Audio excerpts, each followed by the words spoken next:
라이브.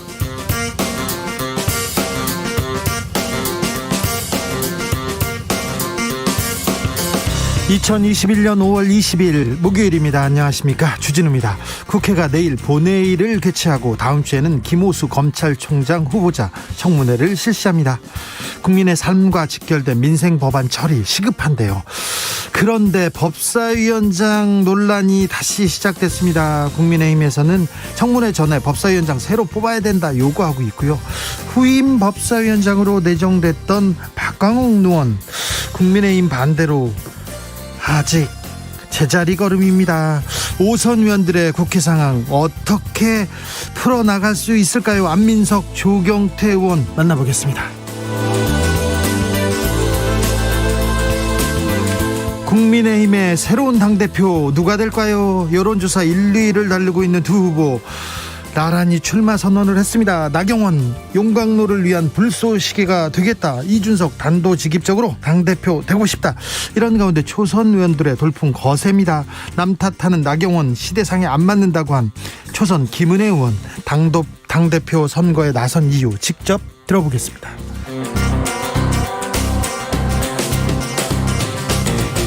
더불어민주당이 부동산 특위를 열고 재산세 감면 기준을 조정하는 등 부동산 공약을 내고 있습니다. 정부의 부동산 정책의 큰 골격은 유지하면서 변화가 필요한 부분 조정하겠다고 했는데요. 6월 1일부터는 부동산 세법이 바뀌게 됩니다. 부동산 정책 그리고 세금 어떻게 달라지는지 김비치라 기자와 함께 자세한 내용 알아보겠습니다. 나비처럼 날아 벌처럼 쏜다. 여기는 주진우 라이브입니다.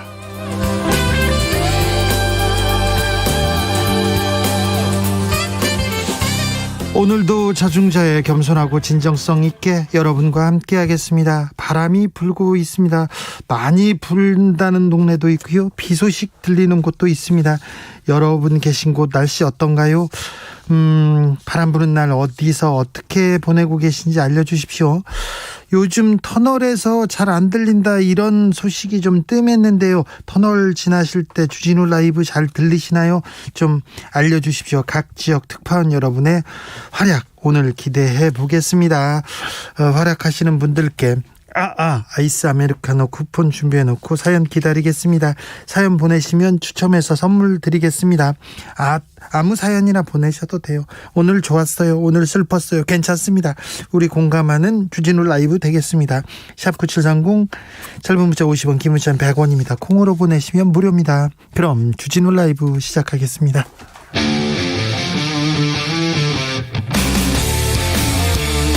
탐사보도 외길 인생 20년. 주 기자가 제일 싫어하는 것은?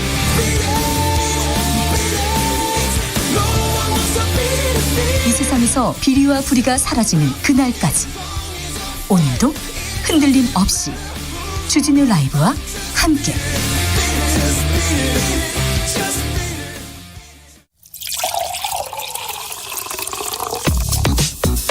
진짜 중요한 뉴스만 쭉 뽑아냈습니다. 줄 라이브가 뽑은 오늘의 뉴스 주스.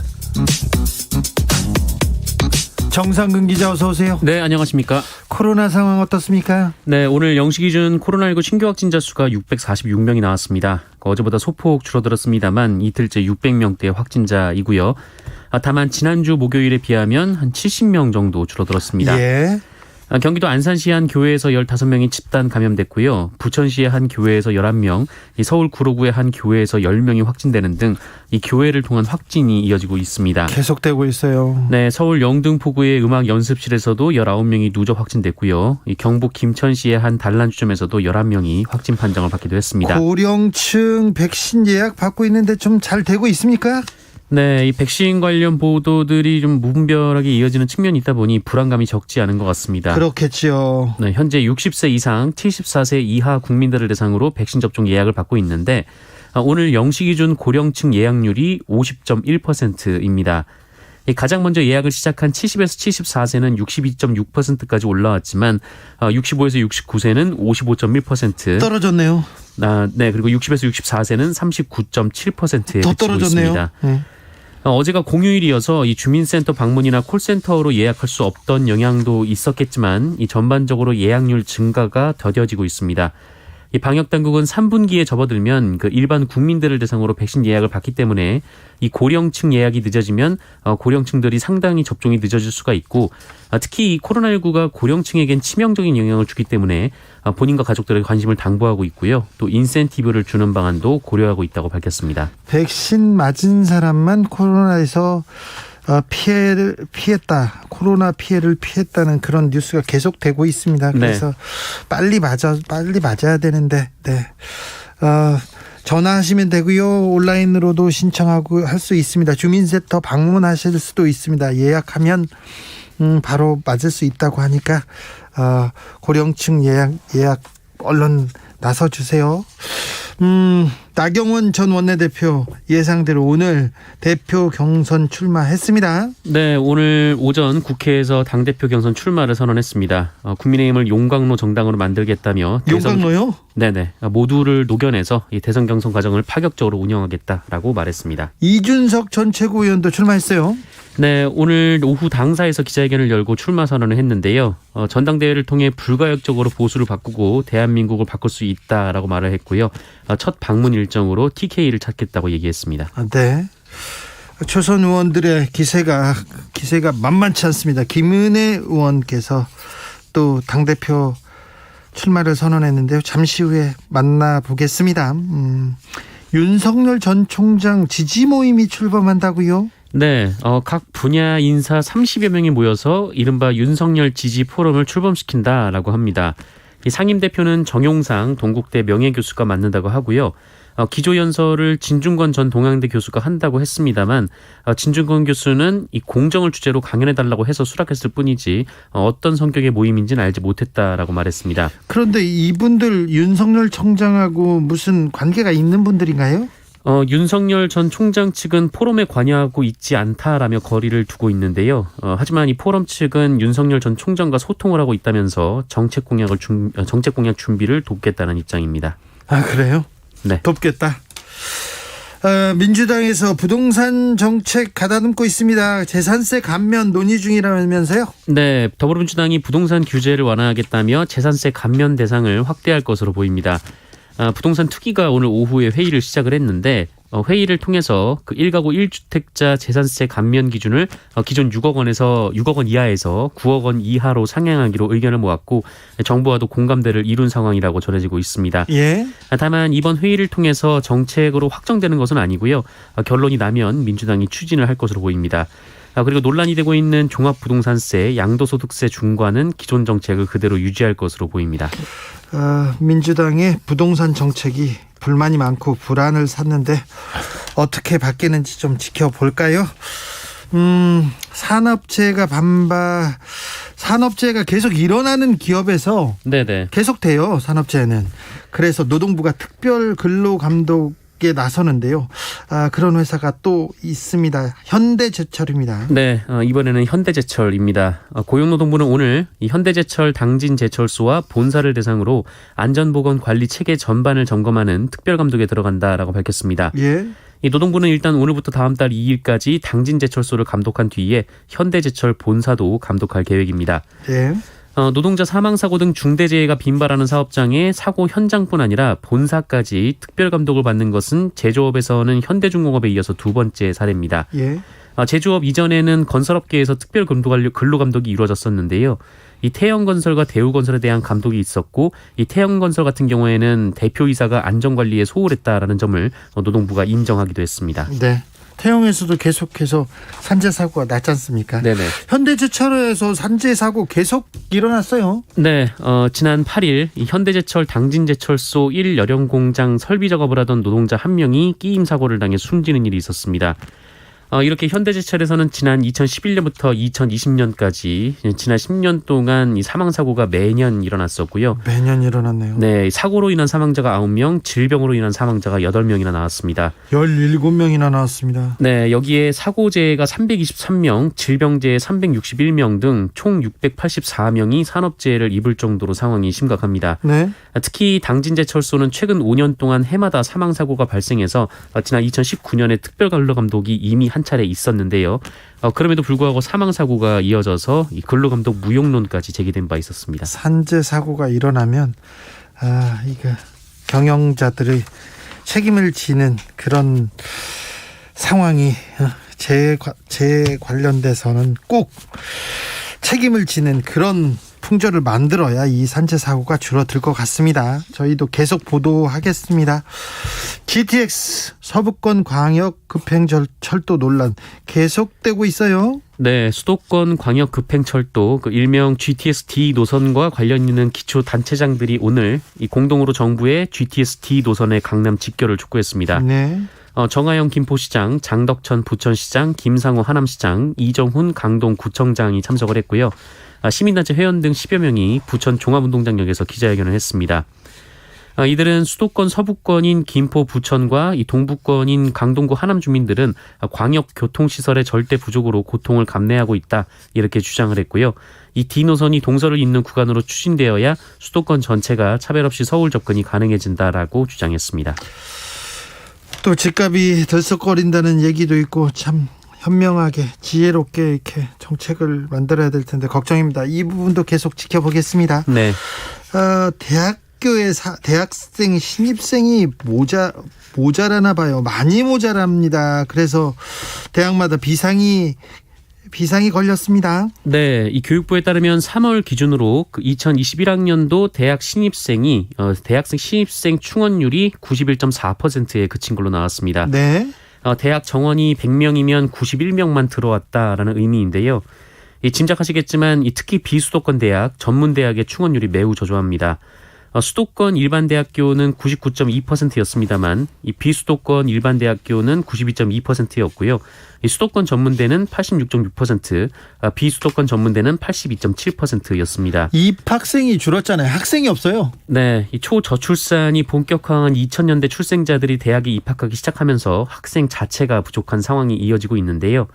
때문에 현재 대학 정원이 유지가 되면 2024년, 그러니까 불과 3년 뒤에는 입학 인원이 정원보다 10만 명이나 적어질 것으로 예상이 되고 있습니다. 교육부에서 각 대학의 정원 줄이기 시작했다면서요? 네, 이에 따라 교육부가 권역별로 유지 충원율 기준을 정하기로 했습니다. 대학들의 자체 조정 계획을 먼저 받고 기준에 못 미칠 경우 감축을 권고하고 이행하지 않으면 재정 지원을 중단한다라는 방침입니다. 나아가 재정위험 대학 중에 회생이 불가능한 경우 폐교 명령을 내리기로 했고요. 이를 위한 이 청산 융자금을 지원하는 등 관리 시스템도 내년에 구축하기로 했습니다. 이 폐교 부지 활용 방안 등에 대해서도 협력 체계를 갖춘다는 계획입니다. 먹다 남은 음식을 갈아서 다시 어르신들에게 줬다는 그런 요양병원이 있습니다. 네, 해당 요양원에서 이 먹다 남은 밥과 반찬을 믹서기로 갈아서 어르신들의 식사로 제공했다는 내부 고발이 나왔습니다. 이 코로나19로 보호자 면회가 어려워진 이후 이런 일이 벌어졌고요. 이 요양원에 계신 어르신들이 인지 능력이 없어서 고스란히 피해를 입었습니다. 그러니까요. 심지어 상한 음식을 주기도 했다고 하고요. 11명분의 식사가 필요한데 식사 주문을 4인분만 급식업체에 했다라고 합니다. 아침은 아예 주문하지 않았다라고 하고요. 이 기저귀가 많이 나가니까 음식량을 줄인 건데 그러고도 이 요양원은 보호자들에게 매달 22만 원씩 꼬박꼬박 급식비를 받았습니다. 이 사실을 알고 보호자들이 가슴을 치고 있는데요. 결국 참다 못한 직원들이 구청에 내부 고발을 했습니다만 이 구청이 이를 조사하려 했는데 요양원이 폐업 신청을 했다고 합니다. 폐업 신청을 하고 조금 이따 다시 또 개업 신청하는 거 아닌지 모르겠어요. 네네. 구청에서 이런 요양병원 잘 이렇게 관리 감독해야 되는데 그게 잘 안 되는 것 같더라고요. 또 구청과 이런 조금 아주 일부 몰지각한 그 요양병원 간의 이 결탁 계속되는 것 같습니다. 구청 관계 당국에서 좀 면밀하게 좀 보셔야 됩니다. 인지 능력이 조금 떨어지던 어르신들 아닙니까? 안타깝습니다. 밥을 안 먹었대요. 기저귀가 많이 나간다고. 참 이런 진짜 잡아가야 됩니다. 이런 사람들 폐업 신청한다. 경찰이 수사해야 됩니다. 어린이집 학대 소식도 또 전해졌어요. 네, 서울의 한 국공립 어린이집 선생님이 아이들을 학대한 정황이 포착이 됐습니다. 지난해 7월 문을 연 이 국공립 어린이집에 이 4살 반 아이 14명을 담당하는 교사가 아동학대를 했다는 신고가 경찰에 접수가 된 건데요. 신고자는 어린이집 원장이었습니다. 이 선생님에게 맞았다는 아이 말을 듣고 찾아온 그 학부모와 함께 CCTV를 확인을 해봤더니 실제 학대로 보이는 장면이 찍혀 있었다고 합니다. 신체적 학대도 있었고요. 이 소변 실수를 한 아이를 발가벗긴 채 이 친구들 사이에 방치한 정서적 학대도 있었습니다. 뭐 앞구르기 하는 아이를 밀어버린다든지 이 토할 때까지 아이를 먹이는 일도 있었다라고 합니다. 어린이집 원장은 전혀 몰랐다고 해명했고요. 이 학대 행위에 관여한 담임교사 2명은 모두 권고사직 처리됐습니다. 경찰이 조사 중에 있습니다. 네, 경찰이 제대로 수사해가지고 꼭 처벌해야 됩니다. 반드시 처벌해야 됩니다. 주스 정상근 기자 함께했습니다. 감사합니다. 고맙습니다. 4040님께서 오늘은 제가 자가격리 해제된 날입니다. 아무렇지도 않게 다니던 길들과 건물들이 이렇게 너무나 소중하게 느껴집니다. 느슨해졌던 방역수칙 다시 한번 꼼꼼하게 챙겨야겠다고 다짐합니다. 주진우 아저씨 해제 축하해 주세요. 축하합니다. 우혜진님께서 현대제철 제가 만사까지 7년여간 다니던 곳이에요. 13년이요. 그 당시에 5분이 돌아가셨을 때 그 특별 감독이 나왔어요. 그런데 아직도 사고가 끊이질 않나 보네요. 안타까워요. 0648님께서 주 기자님, 동두천은 바람 세게 붑니다. 바람 타고 날아다니고 싶어요. 어제 세차했는데 비가 온대요. 신나네요. 아유, 신나라. 네, 신납니다. 비가 많이 오는데 날아다니고 좀 날아갔으면 좋겠네요. 3245님, 성북구는 잘 들립니다. 3641님, 외관 석적터널 다 안 들립니다. 하루 종일 비 오네요. 그렇습니까? 7034님, 경기 광주 백마터널 하나도 안 들려요. 터널 안 들리는군요. 6762님, 남산터널 통과 중 잘 터져요. 그런데 터널 지나려니 목말라요. 목마르다고요? 네, 무슨 말인지 알아들었습니다. 1988님, 보령 성주터널 주진우 라이브 전혀 들을 수 없는 난청입니다. 지방터널은 잘 안 들리는군요. 2620님, 서해안고속도로 서울방향 순산터널에서 주진우 라이브 안 들립니다. 순산터널 안순산 안 들리면 됩니다. 3946님, 우리 집 아파트 지하 주차장이요. 재밌게 듣고 가다가 집에만 도착하면 지지지 방송이 안 들려요. 빨리 스마트폰으로 갈아타고 도저히 안 들을 수가 없어서 끝날 때까지 들은 날도 있어요. 얘기합니다. 아이고. 네, 안전운전 하시고요. 교통정보센터 다녀오겠습니다. 오수미 씨. 네, 이 시각 교통정보입니다. 본격적인 퇴근 시간을 앞두고 주요 고속도로 위로 이미 정체가 상당한데요. 먼저 남해고속도로 부산 방향으로는 동창원 진출로에서 승용차 단독 사고가 났습니다. 갓길을 막고 수습을 하고 있으니까 조심히 이동을 해주시기 바랍니다. 7원 분기점에서 함안 2터널까지는 교통량이 많아 밀리고요. 서해안고속도로 서울 쪽으로는 서평택 분기점부터 8탄 분기점까지 16km나 막히고 더 가서 매송휴게소에서 용담터널, 일찍에서 금천까지 천천히 지납니다. 영동고속도로 인천 가는 길 동수원에서 광교터널, 북수원에서 동군포까지 답답하고요. 계속해서 둔대분기점에서 반월터널까지와 또 월곶분기점, 서창에서 도로 끝까지 속도를 줄이고 있습니다. 경부고속도로 서울 쪽 안성휴게소에서 동탄까지 12km 밀립니다. 다시 기흥에서 수원, 판교 부근과 달래내를 지나 반포까지 더딘 흐름 이어지고 있습니다. 지금까지 KBS 교통정보센터였습니다. 주진우 라이브.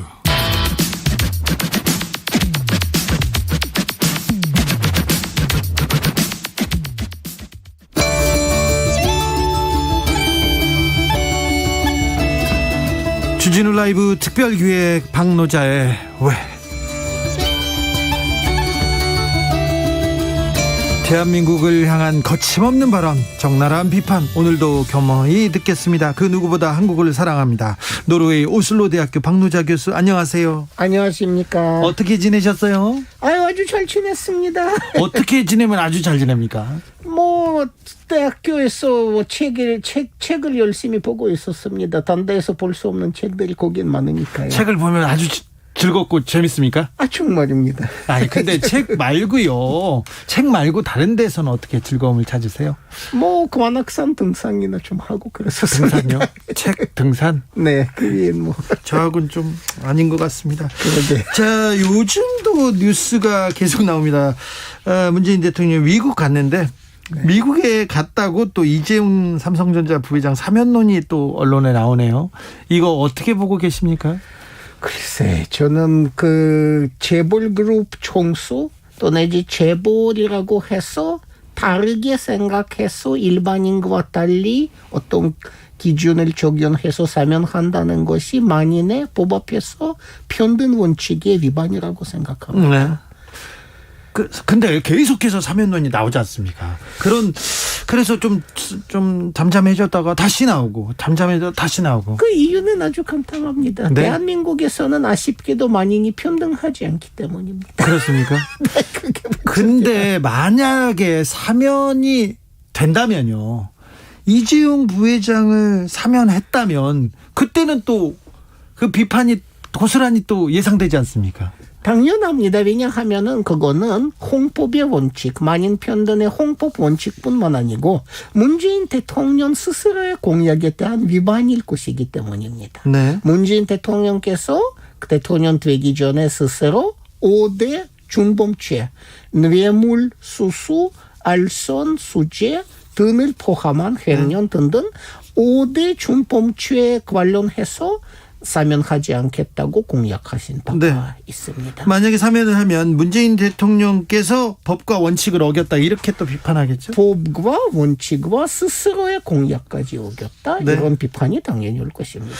삼성을 경제와 우리 국가 경제하고 이렇게 동일시해서 이렇게 보도하는 그런 언론 행태는 좀 오래됐어요. 언론 자체도 삼성과 이미 둘이 아닌 하나가 돼서 문제가 아니겠습니까? 우리 보수신문, 특별히 보수신문, 경제신문은 이렇게 왜 균형, 정의, 진실 이런 부분보다 어떤 특정인들, 특정 기업을 이렇게 편들까요? 이게 그 외국에서도 그런 사례를 찾아볼 수 있습니까? 제가 적어도 노르웨이나 스웨덴이나 핀란드, 단마크에서 그런 거 절대 본 적이 없으며 오히려 기업 총수라면 또 엄격하게 법의 잣대를 들여댈 것이라고는 생각해야 합니다. 그래요? 그리고 우리 신문들이 그 삼성 광고 의존율이 과연 몇 %인지 전체 소득에서 그거부터 아마 따져봐야 하지 않을까 싶습니다. 자본주의가 발달했다는 미국이나 서구 사회 이렇게 그래도 범죄를 저지른 기업 경영자에 대해서 사면하라 이렇게 보도하지는 절대 그렇게 할 수는 없는 것은 그건 국민 공동체 기본 원칙이라는 게 있기 때문입니다. 국민 공동체 기본 원칙. 네, 우리 모두들이 만인이 법 앞에서는 변변해야 한다. 어떻게 태어나도 아무리 많게 적게 가져도 법 앞에서는 만큼은 무조건 변변해야 한다. 이런 겁니다.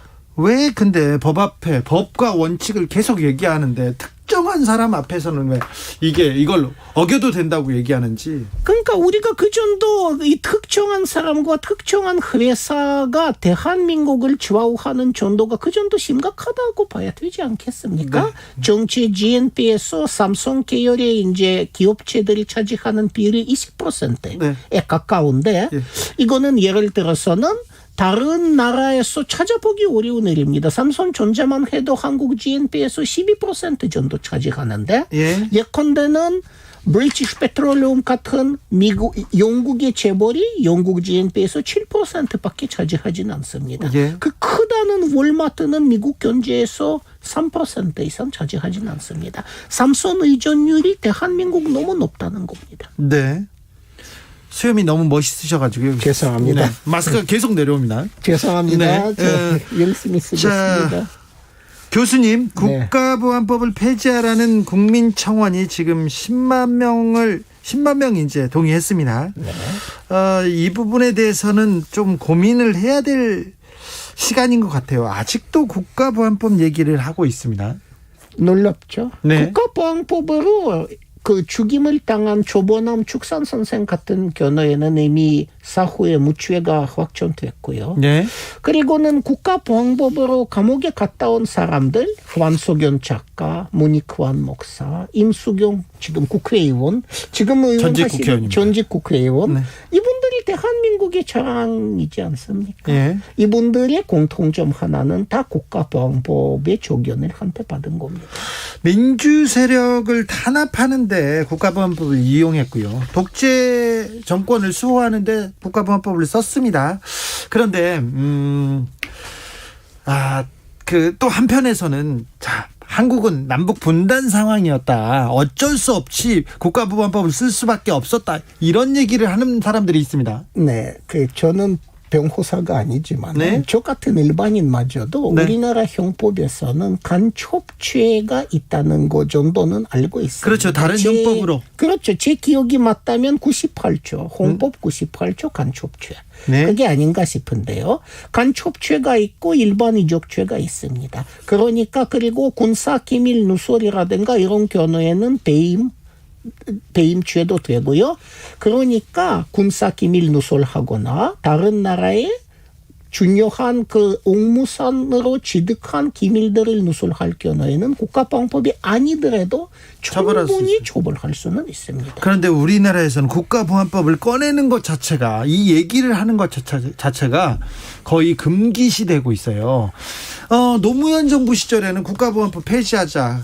적어도 고무찬양죄나 몇 가지 그 독소 조항은 없애자 이런 얘기가 돼서 거의 통과를 한다고 했었는데 그 이후에도 한 발짝도 움직이지 못하고 있지 않습니까?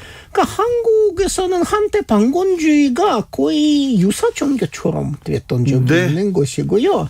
지금 같은 경우에는 북한에 대한 국민 여론도 안 좋고 해서 예컨대는 북한을 좋아한다고 생각하는 사람들이 국민적인 타자가 된 것입니다. 그러니까 일종의 혐오랄까 이제 그런 거의 광기에 가까운 혐오를 유발할 수 있는 국민적 타자가 된 셈인데 예. 그런데 그런 광기나 혐오는 그렇다고 해서 좋은 건 절대 아닙니다. 굉장히 위험한 현상입니다. 그렇죠. 아직도 한국에서 빨갱이 이렇게 손가락질하는 게 남아있는 걸 보면 교수님 어떤 생각이 드십니까? 저는 이거는 너무나 이율배반이랄까 이런 생각이 듭니다. 어떤 면에서는 예컨대 방역 선거이라든지 이런 면에서 보면 대한민국이 세계를 선도하는 나라가 다 됐습니다. 지금 러시아 언론을 보면은 뭔가 근대성과 관련된 거라든가 합리적인 관료지 이런 거 관계되는 게 있으면 한국같이 선진적인 나라 이런 말 이제 밥 먹듯이 쓰기 시작했어요? 네. 그러니까 한국이 이제 선진선이나 근대선의 척도가 된 거죠. 네. 그런데 일면으로는 이 국가보안법이 적용 사례를 보면은 이거는 뭐라 그래야 할까 정말 믿어지지 않는 그렇죠. 그런 일들이 너무 많습니다. 한국같이 지적 수준이 높은 한국같이 좀 선진하던 사회에서 국가보안법은 좀 어울리지 않는다는 지식인들의 그 지적이 있어요. 그러니까 11년 전에 제 동료이기도 한 동국대학교 간정규 교수님이 그 집회는 유예지만은 어쨌든 간에 유죄 판결 받았습니다. 예. 근데 청와대 사이트에서 글 쓸 때는 북한 입장에서는 6.25 전쟁이 통일을 위한 전쟁이었다. 네. 이제 그런 취지로 역사적 사실을 그대로 명기했을 때 그걸로는 유죄 받고 예. 구속은 안 됐지만은 대학에서 사실상 그 해직이나 마찬가지로 된 것입니다. 그때 얼마나 또 시끄러웠습니까? 거의. 이 역사적 이야기를 할 때 그것도 김일성의 이제 전쟁 발발 합리화하는 것도 아니고 그 논리를 이해하려 했던 사람이 유죄를 받는다 이건 있을 수 없는 일입니다. 이건 생각의 자유를 침범하는 거는 자유민주주의가 아니죠. 네. 8569님께서 남북 분단 상태라 어쩔 수 없는 게 아니라 군부나 친일파가 기득권을 이용하기 위해서 그걸 유지하기 위해서 정말 어쩔 수 없이 국보법이 이용되었겠지요. 이렇게 인식하고 있습니다. 예, 그거 사실이고요. 계속해서 어떻게 보면 공포조선의 수단이 아닌가 싶은 것입니다. 김성진님께서 악법도 법이라고 법 자체는 문제가 없다고 보고요. 그걸 악용하는 그런 분들이 나쁜 사람들이죠. 이렇게 얘기합니다. 악연의 소지가 있는 법을 개정하는 것이나 폐지하는 게 그거는 국회의 책임이 아닌가 싶은 것입니다. 국가보안법을 폐지하라 이렇게 국민동의 청원을 했는데 10만 명까지 가는데도 굉장히 오래 걸렸어요. 보도도 크게 나오지 않았고요. 한국 언론들은 그런 의미에서 언론 본연의 책임을 제대로 다 하지 못합니다. 공평하지 못하고 그죠? 그리고 소수자 인권 지키기에는 여지없이 실패하고 있습니다.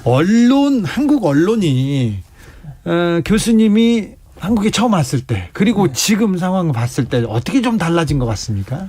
글쎄 지금 일단 우리한테는 발언의 자유가 훨씬 더 확대된 것도 사실이죠. 제가 처음에 봤을 때는 산호맹 조직원들이 딱 잡혀갔을 때였는데 그때 박노해라든지 예. 지금 대한민국이 자랑하는 시인이죠. 그러니까 아니면 지금 하와이에서 교수하시는 백태훈 선생이라든지 이분들이 잡혀갔을 때 제가 처음 한국에 온 겁니다. 네. 그들이 잡히고 나서는 끔찍한 고문을 당했습니다. 예. 한데 그 고문 이야기를 그때 신문들이 할 수가 없었습니다. 네.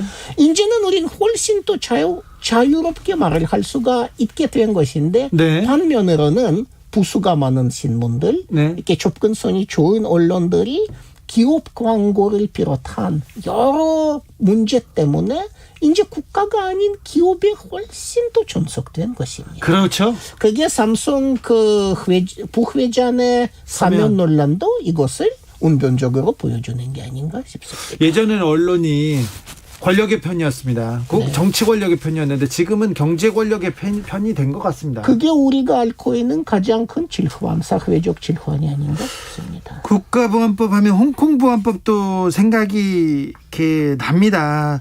중국 전인대에서 통과돼가지고 작년 7월 1일부터 시행됐는데 외국 세력과의 결탁, 국가 분열, 국가 정권 전복, 테러리즘 활동 금지한다 이렇게 말은 했는데 홍콩의 상황 한국 현대사에 비춰보면 교수님은 어떤 생각 드세요? 그러니까 홍콩에서는 일단 독재 국가가 지금은 그 내부 식민지라고 할 수 있는 홍콩을 강압 통치하기 위해서 이와 같은 법률적 수단을 이용하는 것입니다. 네.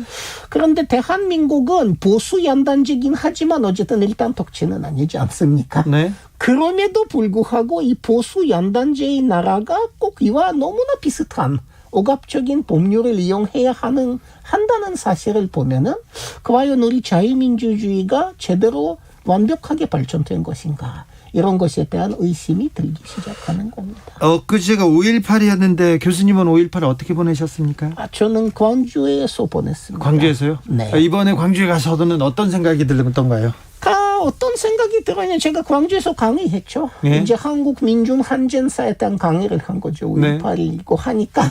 그래서 어떤 생각이 들었냐면 우리가 5.18 때 총 들고 싸우신 분들한테 빛을 너무 많이 친 겁니다. 그렇죠. 이분들이 희생이 계셨기에 우리가 지금은 내부 검열, 자기 검열 안 하고 제 마음대로 말을 할 수가 있는 겁니다. 네. 그러니까 제가 예를 들어서 지금 인터뷰 하면서 제 생각을 그대로 말해 주는 거죠. 그렇죠. 우리가 그렇게 살 수가 있는 이유는 그때 그 희생이 있었기 때문입니다. 이번에는 국민의힘에서도 그리고 정치권이 다 한 목소리로 5.18 정신 계승 얘기를 했어요. 네. 좀 달라지고 있다고 보십니까 정치권에서? 그 중에 한 분은 예를 들어서는 본인이 지금도 그 정신으로 문재인 독재와 싸우고 있다.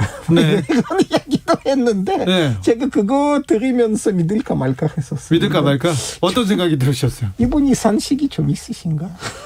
산식이 무슨 독재입니까?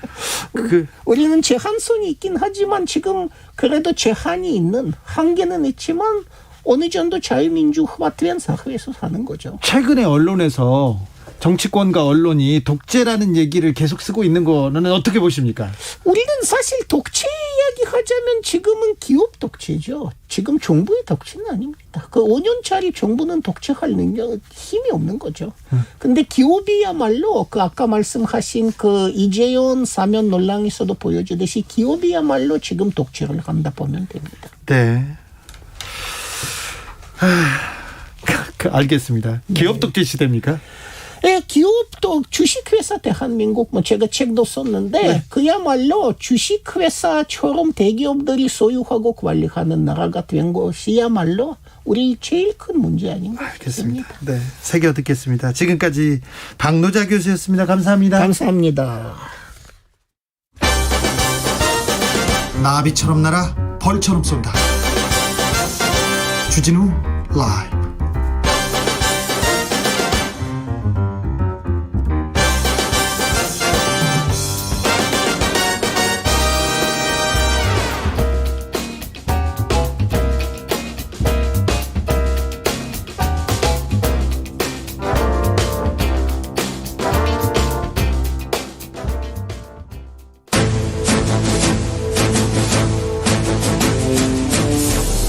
때는 2021년 여야의 5선 의원 둘이 훗날 태평성대를 위해 큰 뜻을 도모하였느니라. 5선의 지혜와 품격으로 21대 국회를 이끈다. 5선의 정치비책 정비록. 소년급제. 하지만 줄서기 정치는 거부했습니다. 대한민국 국회를 이끄는 쌍두마차 수도권 내리오선 안민석 더불어민주당 의원 어서 오세요. 네, 안민석 의원입니다. 영남권 내리오선 조경태 국민의힘 의원 어서 오세요. 네, 안녕하세요. 조경태 의원입니다. 본격적으로 코너 시작하기 전에 존경하는 의원님들께 신상 발언 기회 드리겠습니다. 오늘은 조경태 의원한테 먼저 드리겠습니다. 네, 오늘 제가 낮에 기자회견을 하고 왔습니다. 그 내용이 뭐냐면요. 네. 간세평가분류원이라고 있습니다. 네. 간평원이라고 지금 이야기하고 있는데요. 여기가 그 세종시에 이전 계획도 없음에도 불구하고 무려 171억 원의 예산을 이 간평원 청사를 세종시에 지어놓고 1년째 그 유령 건물로 방치하고 있고요. 또한 더 큰 문제는 뭐냐면 이 간평원 직원들 중에서 49명이 이 소위 말해서 특별 공급, 특공을 받아가지고 시세 차익을 적게는 4억에서 10억 원의 시세 차익을 올리게 된 거죠. 그래서 이 부분에 대해서 지금 국민들께서 굉장히 분노하고 있고 저는 오늘 기자회견을 통해서 낱낱이 검찰 수사를 낱낱이 진상을 밝히는 검찰 수사를 촉구하는 기자회견을 했습니다만은 이런 일들이 벌어지니까 지난번에 LH 그 투기 사건, 3기 신도시 투기 사건에 이어서 이런 문제들이 연이어 나타나는 부분에 대해서 참으로 국민들께서 얼마나 참 절망에 빠져 있을까 이런 생각을 하게 됩니다. 철저한 검찰의 수사를 다시 한번 촉구합니다. 안민석 의원님. 네, 저는 저희 당 대선 관련된 후보자들의 동향에 대한 말씀을 좀 드리겠습니다. 오늘 이재명 지사를 지지하는 것으로 알려진 그러나 실제는 이제 연구단체를 표방하고요. 네. 성장과 공정 포럼이 이제 출범을 했습니다. 예.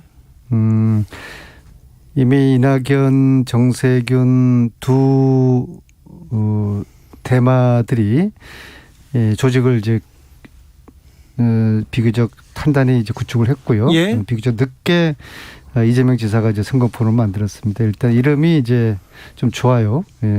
줄여서 성공포럼인데 성공포럼으로 성공하자라는 이제 그런 취지가 담겨 있고요.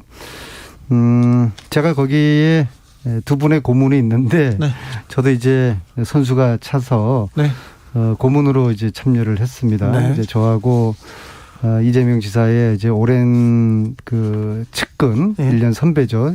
개인적으로는 정성호 의원님, 정성호 의원과 제가 고문으로 참가했는데요. 그래서 많은 사람들이 왜 거기 참가했는지 안민석이 좌장이다 이렇게도 보도도 나왔어요. 그건 아닙니다. 거기는 이제 정성호 의원이 오랫동안 30년 이상을 함께 세월을 이제 이 지사했기 때문에 정성호 의원의 역할이 가장 그 핵심적으로 있고요. 그러니까 저는 사실 정치하면서 아니면 인생을 살면서 내미는 손을 뿌리치지 말자. 그게 의리다.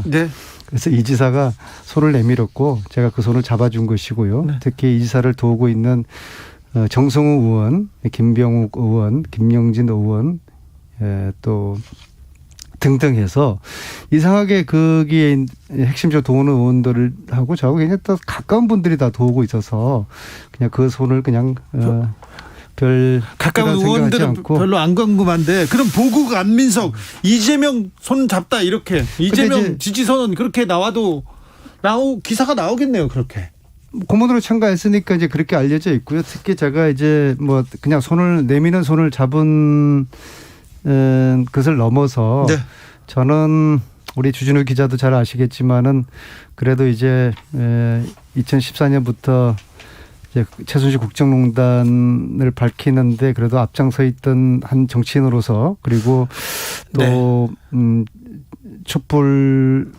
국민들과 탄핵을 이끌어낸 1등 공신이죠. 역할을 이제 한 정치인으로서 이제 문재인 정부 촛불 정부는 촛불 정부 1기였다고 보고요.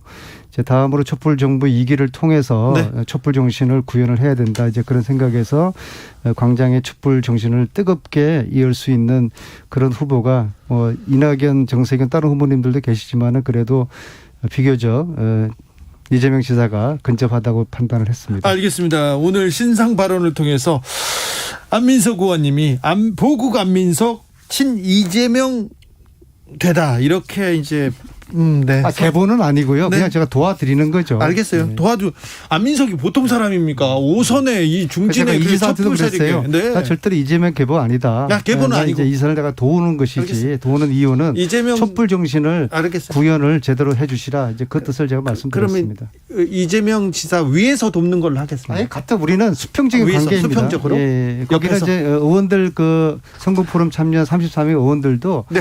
5선이나 초선이나 다 수평적인 관계라고 제가 이렇게 선을 미리 이제 규정을 했습니다. 최경태 의원님 국민의힘 당대표 속속 이렇게 선언하고 있는데요.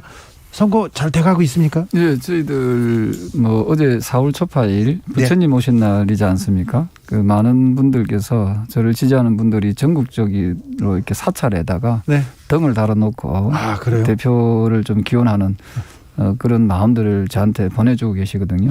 그런데 조경태 의원님 기사보다 조금 젊은 초선 의원 아니면 그 전 최고위원 기사가 많아요. 그분들은 그 이 멘트가 세고 독하잖아요. 그 우리가 이제 아무래도 이제 뭐 자극적인 음식도 많이 먹어야 되지만 또 부드러운 음식들도 또 건강에 좋지 않겠습니까? 네. 저는 이 고품격 라이브 쇼인 네. 그 주진우 라이브가 아마 그런 부드러움을 가지고 지금 청취자로부터 많은 사랑을 받고 있다고 네. 생각을 합니다. 그래서 저는 뚜벅뚜벅 욕심내지 않고 네.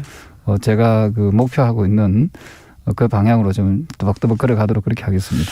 조경태 의원이 잘 되기를 바라는 주진우 라이브의 파트너로서요. 네. 일단 반성을 하셔야 됩니다. 부드러운 조경태 형 어떤 반성을 해야 됩니까? 이준석이나 김웅 의원보다 그렇게 지지도가 처지에 대한 반성을 해야 되는데요. 지금 두 가지 악재를 맡고 있어요. 첫째는 김기현 원내대표가 영남이기 때문에 아마 유권자들이 당원들이 균형을 맞추기 위해 가지고 그 생각 많이 수도권 하세요. 네. 이런 균형을 맞추려고 한다는 이런 악재가 첫 번째가 네, 있고요. 그 생각 많이 하세요. 두 번째는 말입니다. 이게 참 잘 알려지지 않은 건데요. 조경태 의원이 대중연설에 굉장히 강합니다. 그래요? 아주 심금을 울려요. 그런데 네. 지금 코로나 전국이기 때문에 과거처럼 이런 대중 집회 연설이 어렵게 돼 있어요. 그래서 이거를 못한다는 게 조경태 의원으로서는 굉장히 뼈아픈 악재인데 이 두 악재를 딛고 일어서느냐 네. 아니면은 컷오프조차도 통과하지 못할 것인가. 컷오프는 통과를 아니, 컷오프는 그거마저 통과하지 않으면은 이 방송에 출연할 자격을 박탈해야 된다고 생각합니다. 7051님께서 조경태 의원님 구의원 출마하실 때 배웠는데 항상 묵묵히 걸어가시는 모습 정말 보기 좋습니다. 이렇게 응원하는 사람들이 많습니다. 그런데 아무튼 지금은 코로나 시대고 안민석 의원님 말대로 이렇게 미디어, 이 공중전 그리고 세고 강한 말 이런 말을 해야 되는데 저 보세요. 진중권과 이준석의 설전 거기다가 홍준표와 김웅의 설전 이런 거 보면 사람들이 관심이 있어 하거든요. 저는 우리 주 기자님께 말씀드리고 싶은 것은 네. 그런 설전들이 과연 지금 우리 코로나로 인해서 시리에 빠진 국민들한테 어떤 희망을 줄 수 있는지. 그건 아니죠. 그래서 저는 그건 없죠. 개인적으로 예. 정치가 좀 더 솔직 담백해야 되고요. 예. 또 정치가 우리 국민들의 그 어떤 저 삶에 네. 좀 건강한 웃음과 또 행복을 줘야 된다 생각을 하거든요. 그렇죠. 제가 주진우 라이브를 좋아하는 이유 중에 하나가 제 파트너이신 그 안민석 의원과 제가 아주 어찌 보면 극단적인 어떤 정당의 모습을 보여줄 수도 있음에도 불구하고 아직까지 뭐 큰 그 무리 없이 저는 잘 진행해 왔다 보고 있거든요. 예. 그래서 물론 우리 탁월한 주 기자님의 그 진행 덕분이기도 왜 하지만 그러세요? 네. 그런 건 저는 계속해서 네. 우리 국민들께 조금이라도 도움될 수 있는 그런 비전을 좀 제시하고자 합니다. 조경태 조금만 더 의원은 지켜봐 주십시오. 국민의힘에서 네. 가장 나이가 어린 5선이고요. 예. 그래서 저는 이제 더불어민주당에서 가장 나이가 어린 5선이고요. 네. 뭐 둘 다 이제 소년급제했습니다. 네. 자, 그런데 소년급제의 자존심 있지 않습니까? 네. 만에 하나 그럴 리는 없겠지만요. 조경태 5선 의원이 컷오프에서 떨어지면 그런 소리 하지 마세요. 이 방송에 출연할 생각을 말아야 되고요. 그런 소리 마세요. 최소한 네. 한 달 정도 출연 금지를 시켜야 될 벌칙을 줘야 된다고 봅니다. 저희 제작진에서 지금 회의를 했습니다. 저희는 계속 모시기로 조경태 의원은 항상 모시기로 했습니다. 네. 자, 부드럽고 지금 제가 안 나오겠습니다. 자, 그런 소리 좀 마시고 이게 뭘 걸만한 일입니까? 뭘 저기에 의원님. 그만큼 열심히 하라는 겁니다. 네, 열심히 하겠습니다. 네, 응원하는 겁니다. 지금 뭐 아스트라제네카 안 받겠다 그런 말씀하지 마시고요. 그렇죠, 그렇죠. 네, 그거 자, 맞으세요, 빨리. 부드러운 보탬이 되는 조경태 씨와 함께 하고 있습니다. 그런데요, 그렇게 이렇게 보탬이 돼야 되는데 국회가 특히 일을 해야 되는데 법사위원장 자리를 두고 또 고성이 오가고 있습니다. 어떻게 돼가고 있습니까? 저는 과거에 그 민주당으로도 제가 몸을 담은 적이 있습니다만 예? 그 18대 때 2008년도에 보면은 민주당이 그때 의석수가 81석이었고요. 그다음에 당시에 국민의힘의 전신이었던 한나라당이 한 160석, 180석에 가까운 거대 여당이었거든요. 네. 그럼에도 불구하고 그 국민의힘이었던 그 한나라당에서는 법사위원장을 민주당에다가 양보를 했었습니다. 그 법사위원장이 야당 몫으로 그때 가져갔었는데요. 저는 국회가 좀 더 많이 가진 쪽에서 좀 양보하고 하는 모습들이 좀 필요한데 이 11대 국회 와서는 그런 그 어떤 균형감이라든지 그 협치의 정신이 좀 무너지지 않았나 이렇게 보고 있거든요. 안민석 의원님. 국회법 40조. 국회 상임위원장과 상임위원회 임기는 2년으로 한다. 네. 이 국회법 40조에 나와 있는 겁니다. 그래서 국민의힘이 법사위원장을 달라고 하는 것은 임기가 2년으로 보장돼 있는 이 국회법 40조 이것을 스스로가 부정하고 위배하겠다는 것을 뜻하고요. 마치 그런 겁니다. 의견은 틀릴 수가 있어요. 의견이 틀리면은 원칙대로 법대로 하면 되는 거거든요. 저희 더불어민주당에서 경선 일자를 늦추자, 기존대로 하자, 네. 이런 논란이 있지 않습니까? 네. 의견이 거기서 합치가 되면은 뭐 늦출 수도 있다고 봐요. 네. 그런데 의견이 틀리면은 원래대로 원칙대로 하는 수밖에 없는 거거든요. 그렇지 그러면 않으면은 이재명 지사가 유리하다 이거 유불리를 떠나서요.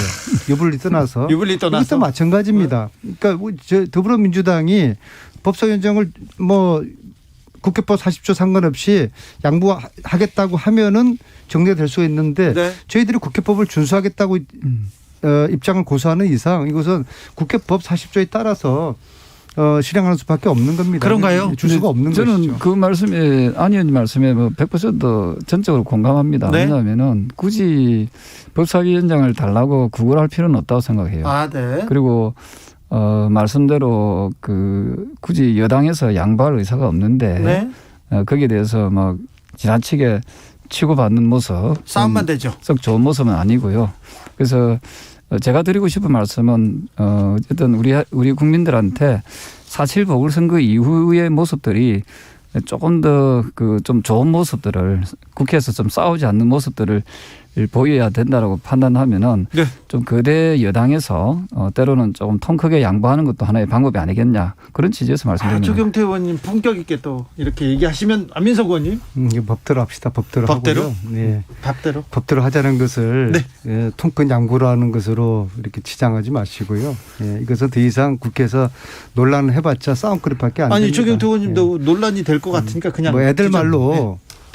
말로 안 되면은 이 법대로 해야 되는 알겠습니다. 거죠. 법대로 하죠. 말로 안 된다고 주목을 할 겁니까? 아니 조경태 의원님도 법대로 하자고 하지 않습니까? 5785님께서 조경태 많이 좋아하고 지지했는데 한나라당으로 간다고 하길래 아이고 드디어 한나라당이 좀 변하겠구나 했는데 한나라당은 언제쯤 변할 것인지요? 이렇게 물어봅니다. 글쎄요. 제가 당대표가 되는 그날부터 아마도 좀 크게 변화할 수도 있을 것 같아요. 조경태가 당대표가 되면 어떻게 변합니까? 더불어민주당보다도 더 많은 개혁을 할 거고요. 예. 또 더불어민주당보다도 더 서민적인 정당으로 네. 거듭날 거고요. 또 더불어민주당보다도 훨씬 더 국민들에 가까이 다가가는 그런 뭐 좀 젊은 정당의 모습으로 가져가고자 합니다. 조경태 당대표는 어떻게 해야 됩니까? 안민석 의원 정당이라는 게 네. 이제 뿌리가 있잖아요. 네. 국민의힘의 정당은 지금은 다른 옷을 입은 듯 하지만은 실질적으로 이승만, 박정희, 전두환, 노태우 이 보수 세력에 기반하고 있는 정당이거든요. 예. 이 우리나라 대한민국의 보수 세력은 일제로부터 이어지는 내려오는 기득권 세력과 연대해 있는 예. 그러한 친일 독재 세력과 연대해 있는 그런 끈끈한 기반을 가지고 있거든요. 즉 말해서 반서민적이고 반개혁적인 속성을 국민의힘이 가지고 있다는 걸 부인할 수가 없고요. 그럼에도 불구하고 조경태 의원님이나 젊은 국민의힘 계시는 의원님들이 개혁하겠다. 네. 대한민국을 개혁하겠다. 그것은 굉장히 이중적이에요. 그런 생각이 있으면은 더불어민주당에 와가지고 대한민국 사회를 개혁시키고 아니 1%가 민주당이 일단 아닌 절로 가셨는데요. 다시 또 다시 오라고요? 안 옵니까? 정비록은 2부에서 99%를 위한 그런 정당에서 그런 일들을 하셔야 되는 거죠. 2부에서 이어가겠습니다. 6시에 뵙겠습니다.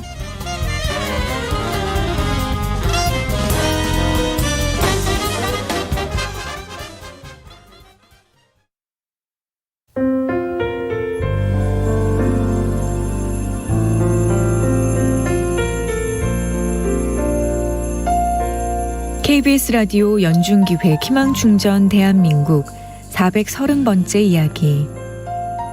안녕하세요. 아나운서 이연주입니다. 고등학교 3학년인 혜진이는 눈앞에 닥친 입시 걱정만 할 수 있는 친구들이 참 부럽습니다. 뇌출혈로 쓰러져서 의식이 없는 엄마를 돌보는 건 오롯이 혜진이의 몫입니다. 하나밖에 없는 오빠는 연락이 끊긴 아빠를 대신해 가장이 되어 일용직 근로를 하고 있습니다. 막막한 환경 속에서 혜진이의 마음을 아프게 하는 건 또 있습니다. 미납된 공과금으로 전기가 끊긴다는 예고 안내문이 날아온 겁니다. 밀린 월세를 받으러 수시로 집을 찾아오는 집주인을 마주하는 것도 두렵습니다. 계절은 따뜻해진 지 오래지만 여전히 혜진이의 일상은 한겨울의 매서운 바람처럼 차갑기만 합니다.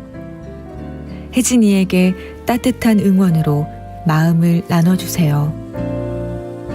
코로나19 여파로 사례자와 취재팀의 안전을 위해 사연으로 대신 전달합니다. 여러분의 따뜻한 손길이 희망의 빛이 됩니다. ARS 060-700-1580 060-700-1580 한 통화 3,000원으로 희망을 선물해 주세요. KBS 라디오 연중기획 희망충전 대한민국은 초록우산 어린이재단, 인탑스 주식회사, 그리고 청취자 여러분과 함께합니다. ARS 060-700-1580 한 통화 3,000원입니다.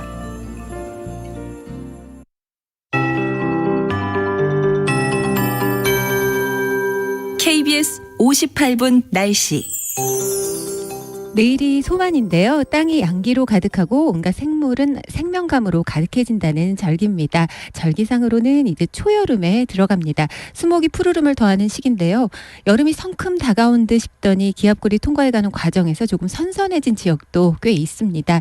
서울의 낮 기온 어제보다 낮았고요. 22.9도로 평년보다 1.3도 낮게 기록됐습니다.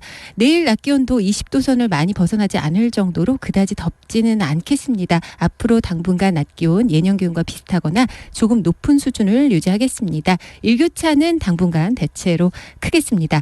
전국적으로 내리고 있는 비는 오늘 밤 전남 지역부터 개겠습니다. 내일 낮에 대부분 지방 비가 개겠는데요. 전반적으로 내일은 날이 흐릴 걸로 보여집니다. 강원도와 경상도는 내일 밤까지 비가 더 이어질 수 있겠습니다. 예상 강우량 영동 지방 10에서 40mm, 그 밖의 지역 5에서 30mm 정도 남았습니다.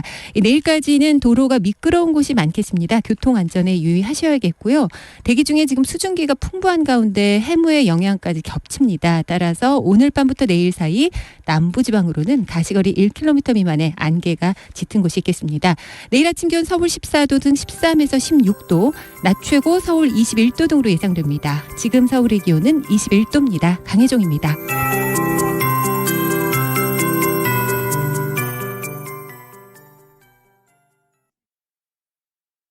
정성을 다하는 국민의 방송 KBS가 6시를 알려드립니다. AM 711kHz, FM 97.3MHz KBS 1라디오입니다. HLKA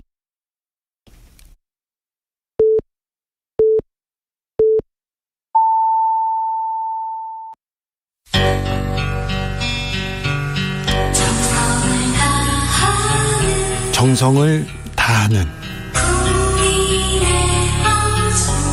국민의 방송 KBS 주진우 라이브. 그냥 그렇다고요. 주진우 라이브 함께하고 계십니다. 라디오 정보센터 다녀올게요. 정한나 씨. 홍남기 부총리 겸 기획재정부 장관은 청년 고용, 청년 창업, 청년 근로자들의 어려움과 관련해 의견을 최대한 수렴하고 내달 중순 발표 예정인 하반기 경제정책 방향에 반영되도록 노력하겠다고 밝혔습니다. 김동연 전 경제부총리는 복지국가 건설 핵심으로 기회복지 모델을 제시했습니다. 그러면서 소득이나 복지 수혜에 관계없이 현금을 나눠주는 것이 아닌 기회의 양적 확대와 질적 개선이 중요하다고 말했습니다. 국민의힘 이준석 전 최고위원은 오늘 당대표 경선 출마를 공식 선언하며 젊은 세대에 약속해야 할 것은 개방과 경쟁이라며 주요 당직 경쟁 선발제를 도입하겠다고 밝혔습니다. 한미 정상회담을 앞두고 SK이노베이션이 미국 2위 완성차 업계인 포드와 전기차용 배터리 합작 공장을 건설하기로 한 것으로 알려져 전기차 시장에서 K배터리의 영향력이 한층 강화될 전망입니다. 정부가 국내 아스트라제네카 백신 1차 접종자 약 500명들을 대상으로 화이자 백신 등 교차 접종 임상 연구를 진행할 예정이라고 밝혔습니다. 지금까지 정보센터 뉴스였습니다. 오선의 정치비책 정비록 이어가겠습니다. 안민석, 조경택, 안민석의 품격 있는 토론 계속되고 있습니다. 7346님께서 조경태 의원님, 아스트라제네카 맞는다고 하세요. 그럼 내일 바로 2위는 될 겁니다. 괜한 소리 때문에 점수가 좀 약합니다. 손님들이 그래요. 손님들이 그런다고요. 저는 택시기사입니다. 이렇게 의견합니다. 이거 어떻게 생각하십니까? 글쎄요. 저는 개인적으로 그 아스트라제네카가 보면은 이 가격을 보니까 4,500원입니다. 네. 그에 비해서 화이자가 22,000원이거든요. 네. 그럼 우리 국민들이 똑같은 세금을 내고 누구는 4,500원짜리 백신을 맞고 누구는 22,000원짜리 백신을 맞는다. 네. 그게 또 어찌 보면 불공정이잖아요. 그래서 저는 제가 보는 관점은 진심으로 드리는 말씀이지만 우리 국민들이 단 한 사람이라도 한 분이라도 저는 우리 이번에 코로나로 인해서 희생당하고 피해보는 국민이 없기를 바란다. 그런 취지로서 받아주시면 좋겠습니다. 이제 저런 백신 관련된 논란, 의심 그런 것들은 이제 이번에 문재인 대통령께서 방미 다녀오면서 손에 국민들에게 선물을 가지고 올 거라고 봅니다. 예. 첫째는 지금 우리가 미국으로부터 수입하기로 했던 백신 공급을 차질 없이 확실하게 보장을 받고요. 예. 두 번째로는 우리가 이제 삼성바이오로직스가 모더나의 위탁 생산 이것이 저는 가능할 거라고 보고요. 네. 그리고 모더나 위탁 생산을 통해서 우리 국민들에게 백신을 접종할 수가 있고 특히 아시아 백신 허브 국가로서의 위상을 다지게 되는 그런 선물을 가지고 올 거라고 봅니다. 네. 그렇게 하면은 11월 달에 우리가 희망하는 바라는 백신 집단 면역이 실현될 것이다. 그렇게 보기 때문에 문재인 대통령께서 방미 성과로 이 백신 문제에 대한 우려는 저는 거의 해소될 거라고 그렇게 기대를 합니다. 조경태 의원님. 이 자리에서 이런 기회가 돼서 대단히 기쁜데요.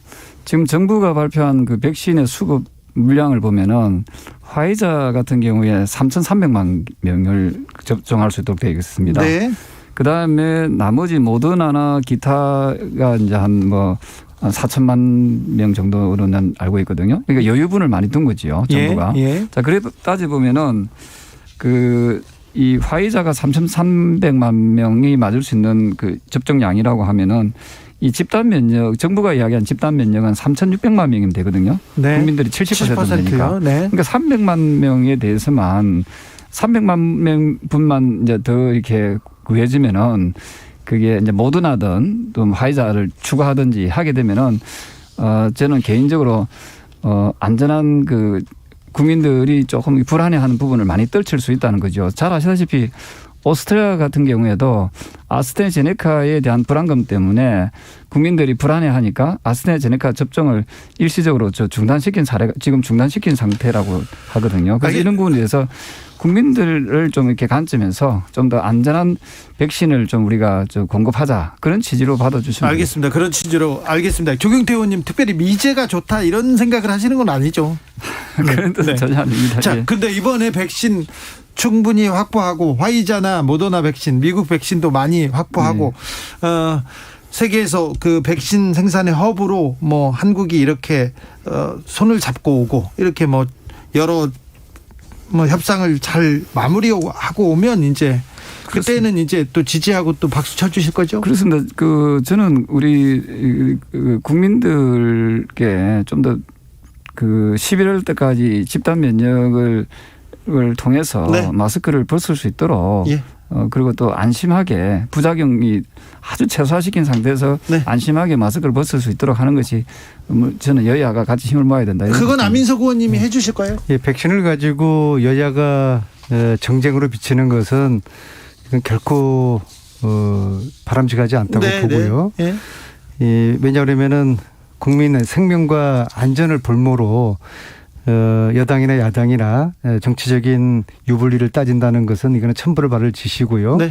그래서 이번에 문재인 대통령께서 미국에서 백신 관련한 협상을 잘 마무리해서 국민들에게 안심시켜줄 수 있는 그런 방미가 되도록 조경태 의원님이나 야당 의원님들도 함께 기원하고 또 좋은 결과가 만들어지면은 다음 주 이 자리에서는 함께 치하하는 그러한 이야기를 나누기를 바라겠습니다. 알겠습니다. 그거는 마무리는 안민석 의원님이 좀 잘 해주십시오. 9797님께서 민주당이 부동산 정책을 믿으면서 집값이 내려갈 거라고 기대했던 사람들은 허탈. 믿지 않고 뒤집어지기를 바랬던 사람들은 환호. 정책의 일관성과 신뢰를 헌신짝처럼 내팽개쳤네. 이제 민주당의 말은 언제 뒤집어질지 모르니 누가 믿을 수 있을까요? 얘기합니다. 민주당에서 그래서 부동산 정책 제대로 하겠다. 이번에는 부동산 잡겠다 얘기합니다. 윤곽이 좀 잡히고 있습니까?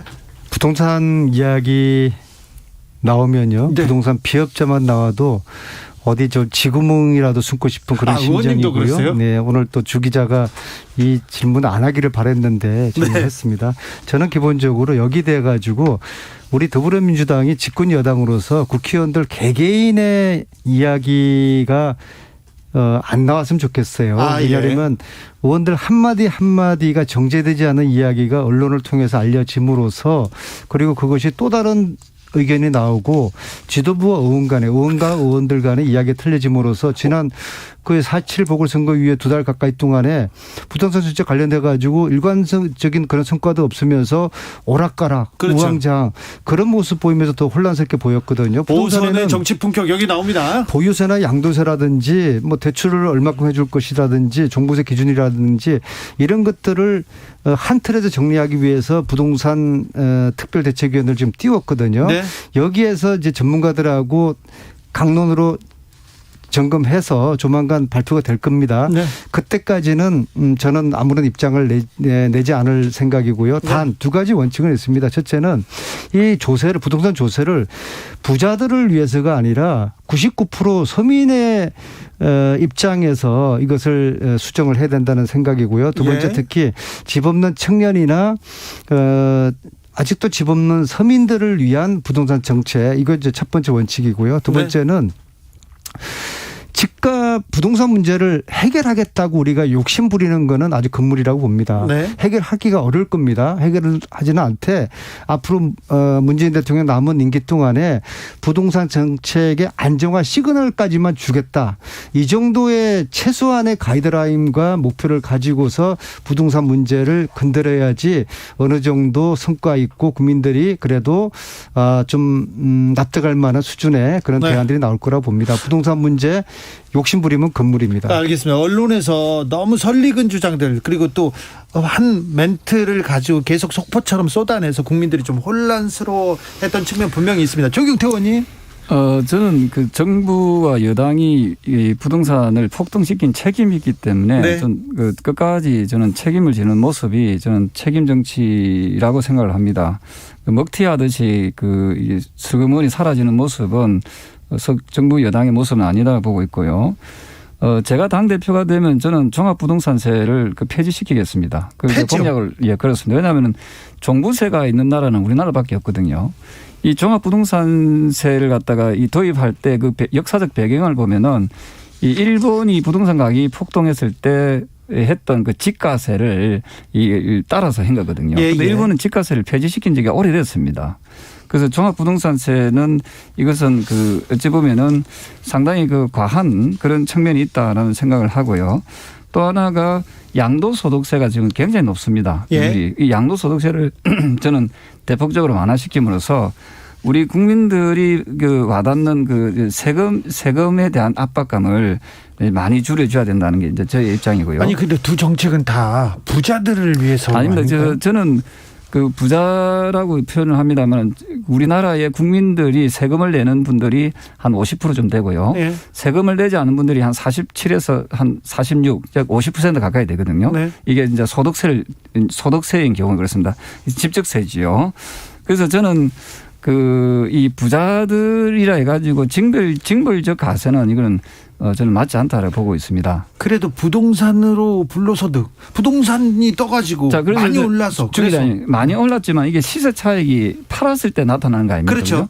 팔지 않고 보유하고 있는 상황에서 보유세가 너무 높다는 거지요. 그래서 제가 이야기하고 싶은 것은 세금을 팔았을 때 시세 차익이 났을 때 그게 맞는 이 세를 매기는 것이 저는 시세 차익을 돈을 많이 부동산으로 돈을 많이 벌었으면 그때 세금을 못 그렇습니다. 지금은 이 부동산을 가지고 있지 지금 이게 이익이 실현되지 않은 상태에서 계속 세금을 내게 하는 것은 이건 좀 썩 바람직한 모습이 아니라고 생각을 하고요. 그리고 지금 현장에 보면은 양도소득세나 이게 세금이 너무 많이 높으니까 이게 매물이 나오지 않습니다. 네네. 매물이 안 나오다 보니까 지금도 계속 전세라든지 이 집값이 상승하고 있는 거거든요. 그래서 시장의 이 공급이 원만하게 될 수 있도록 또 대출도 어느 정도 좀 완화시키고 대출 규제도 그렇게 함으로써 시장을 좀 정상화시키는 필요가 있지 않을까 생각합니다. 안민석 의원님. 조경태 의원님이 나름대로 이제 공부를 많이 하신 것 같은데요. 네.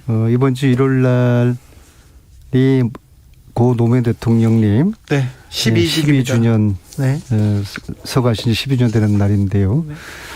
저도 그렇지만은 조경태 의원님도 노무현 대통령과 함께 정치를 시작을 했고 한 분인데 저 조경태 의원님 말씀을 만약에 노무현 대통령 들으셨다 그러면은 좀 실망을 하셨을 것 같아요. 왜냐하면 노무현 정신이라는 것은 기득권층보다는 서민 그리고 힘없는 사람들을 대변하는 그런 정치였거든요. 네.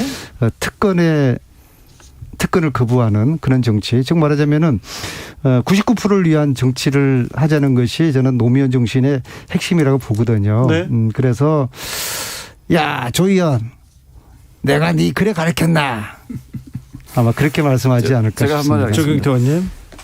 이 종합부동산에 대한 부동산 대책이 언제 나왔는가 하면 노무현 정부 때 나왔습니다. 네. 제가 아시다시피 노무현 대통령하고는 굉장히 좀 여러 가지 정치적으로 많이 가까웠습니다만 그 당시에도 제가 반대를 했었습니다. 왜 그런가 하면요. 우리가 일반적으로 심리적으로 봤을 때 어떤 물건이 있을 때 세금이 높아지면 그 물건에다가 세금까지 더해가지고 가격을 더 많이 쳐가지고 받거든요. 손해보고 물건을 팔지 않지 않습니까? 예. 그래서 세금으로 이렇게 부동산을 잡는다는 것은 굉장히 하책이다. 저는 그 당시에도 그렇게 비판을 했었습니다. 네. 그래서 뭘 얘기했어요 그때요? 예, 그도 말씀드리지만은 저는 이 부동산 역시도 경제의 한 축이기 때문에 이 부동산의 어떤 이 좀 활성화될 수 있도록 이걸 불로소득으로 보는 것은요. 그도 말씀드리지만은 이 투기 세력 때문에 발생하는 문제입니다. 네. 그래서 투기 세력에 대해서는 엄단해야 된다고 이야기를 한 거고, 네.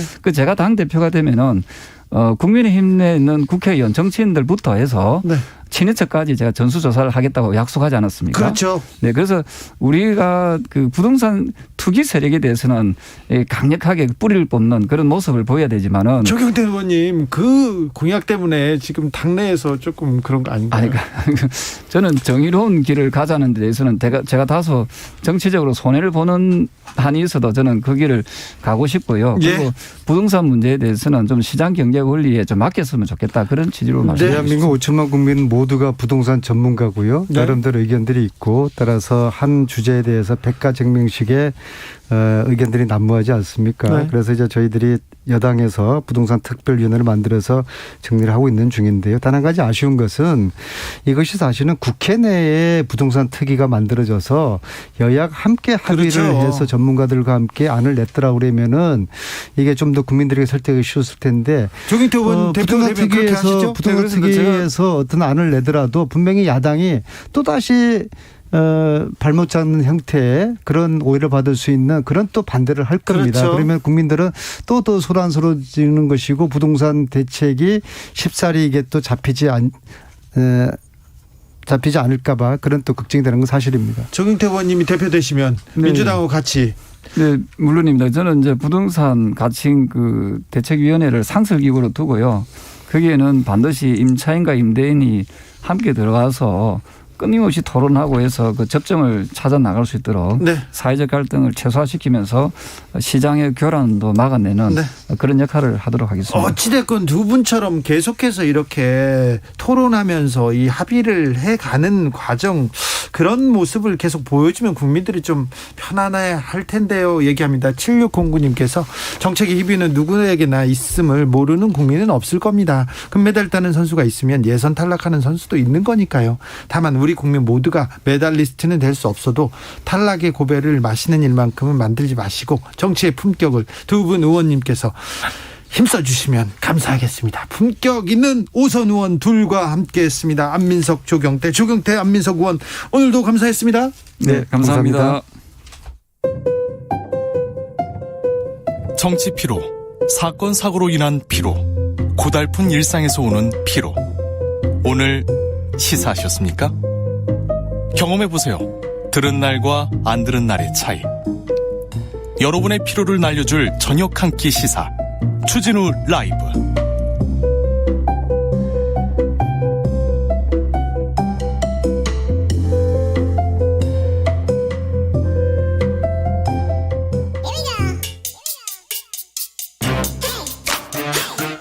뉴스를 향한 진지한 고민, 기자들의 수다. 라이브 기자실 찾은 오늘의 기자는 반짝반짝 KBS 김비치라 기자입니다. 안녕하세요. 네, 한 주 동안 무슨 일로 바쁘셨어요? 요즘 뭘 취재하고 있는지는 아직 말씀드릴 수 없지만 중요한 걸 취재하고 있구나. 이제 서울에서 거리가 먼 예. 지역에 있는 분들에게 전화를 드려서 제가 네. 제 이름을 밝히고 이제 취재를 시작하다 보면 네. 주진우 라이브 잘 듣고 있습니다. 이렇게 말씀드리는 분을 제가 일주일 새 2분이나 보지 않았었습니다. 다 그래요 요새. 팬분들이 많습니다. 네, 열심히 네. 하겠습니다. 제가 더 열심히 하겠습니다. 자, 김비치라 기자, 관평원이 세종시에 유령 청사를 지었다, 이 내용 준비하셨는데요. 어떻게 이런 일이 있을 수가 있어요? 일단 관평원은 관세청 산하기관인데 이 네. 관세평가분류원이란 단어를 줄인 겁니다. 네. 세종으로 이전을 하기로 했다가 이제 2005년에 이미 제외가 됐습니다. 제외됐어요. 그런데 이 제외된 기간이 2015년에 난데없이 신축 부지를 검토하겠다고 하면서 건물 짓는 비용으로 다음 해에 171억 원의 예산을 받았습니다. 2015년, 16년 있었던 일입니다. 세종시 이전을 관리하는 주체가 행안부인데 네. 아니 이상하다. 왜 이전이 허가되지도 않았는데 건물을 짓느냐라고 해서 신축 건물을 짓는 것에 행안부가 계속해서 반대를 했는데도 관세청이 일단 건축을 하기 시작했고요. 결국 건물은 지어졌지만 청사는 지어진 지 1년 반째 기재부에 반납된 상태로 아무도 사용하지 않고 세종시에 버려져 있는 그야말로 유령 청사가 존재한다는 사실이 최근 드러난 겁니다. 2015년 16년 때 관세청장이 누구였죠? 그 사람은 어떤 힘으로 이걸 무조건 지어놓고 유령 청사로 남겨놨을까요? 문제는 여기서 발생합니다. 문제는 이 유령 청사를 근거로 해서 2017년부터 19년 사이에 관평원 공무원 82명 중에 49명이 세종시 특공 아파트 분양을 받습니다. 잠시만요. 관평원 공무원이 전체 직원이 82명이에요? 네. 그런데 이 중에 49명이나 세종에서 아파트 분양을 받았다는 겁니다. 거의 전 직원이 거기 나서가지고 받으려고 노력했을 가능성도 있네요. 특공 제도를 많은 분들 이미 아시겠지만 네. 이제 이전 기관 공무원들에게 예. 세종시에 정착할 수 있도록 세종시 신규 분양 아파트 절반을 뚝 떼서 네. 별도로 당첨을 해서 양도세 감면 같은 혜택도 주고요. 또 신축 아파트 분양이기 때문에 주변보다 시세가 훨씬 싸서 이제 당첨만 되면 그야말로 로또다 이렇게 네. 불리는 곳이죠. 그렇죠. 이거 혹시 그러진 않겠지만 혹시 특공을 노리고 이렇게 그쪽으로 세종으로 가겠다고 한 거 아닙니까?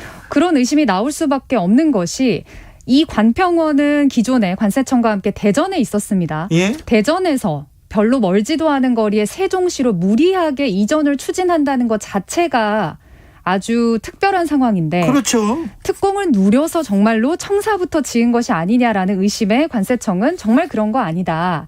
대전에 직원 수는 늘어나는데 우리 공간이 부족해서 건축을 해보려고 했지만 결국 승인이 안 났다라는 입장을 반복하고 있는데요. 앞서 말씀하신 것처럼 한 기관이 이전하고 100억이 넘는 예산을 따내서 건축물까지 지을 때는 여러 기관들의 심의가 필요한데 결국 건축 허가를 내준 행복청 또 예산을 내준 기재부까지 해서 광범위하게 이제 조사에 착수할 예정입니다. 그렇습니다. 관세청 그때 2015년 16년에 있었던 관세청 관평원 그다음에 기재부 행복청 거기다가 그때 감사 있었죠. 감사원 이분들 다 조사해야 됩니다. 그런 상황이 오다 보니까 지금 이제 김부겸 총리도 사실 총리가 되고 나서 첫 번째의 리더십을 발휘하는 이제 지렛대로 네. 이것에 대해서 조사를 하겠다 해서 지금 오후에 국조실에서도 현장 조사에 착수한 상태입니다. 투기를 못 막아도요.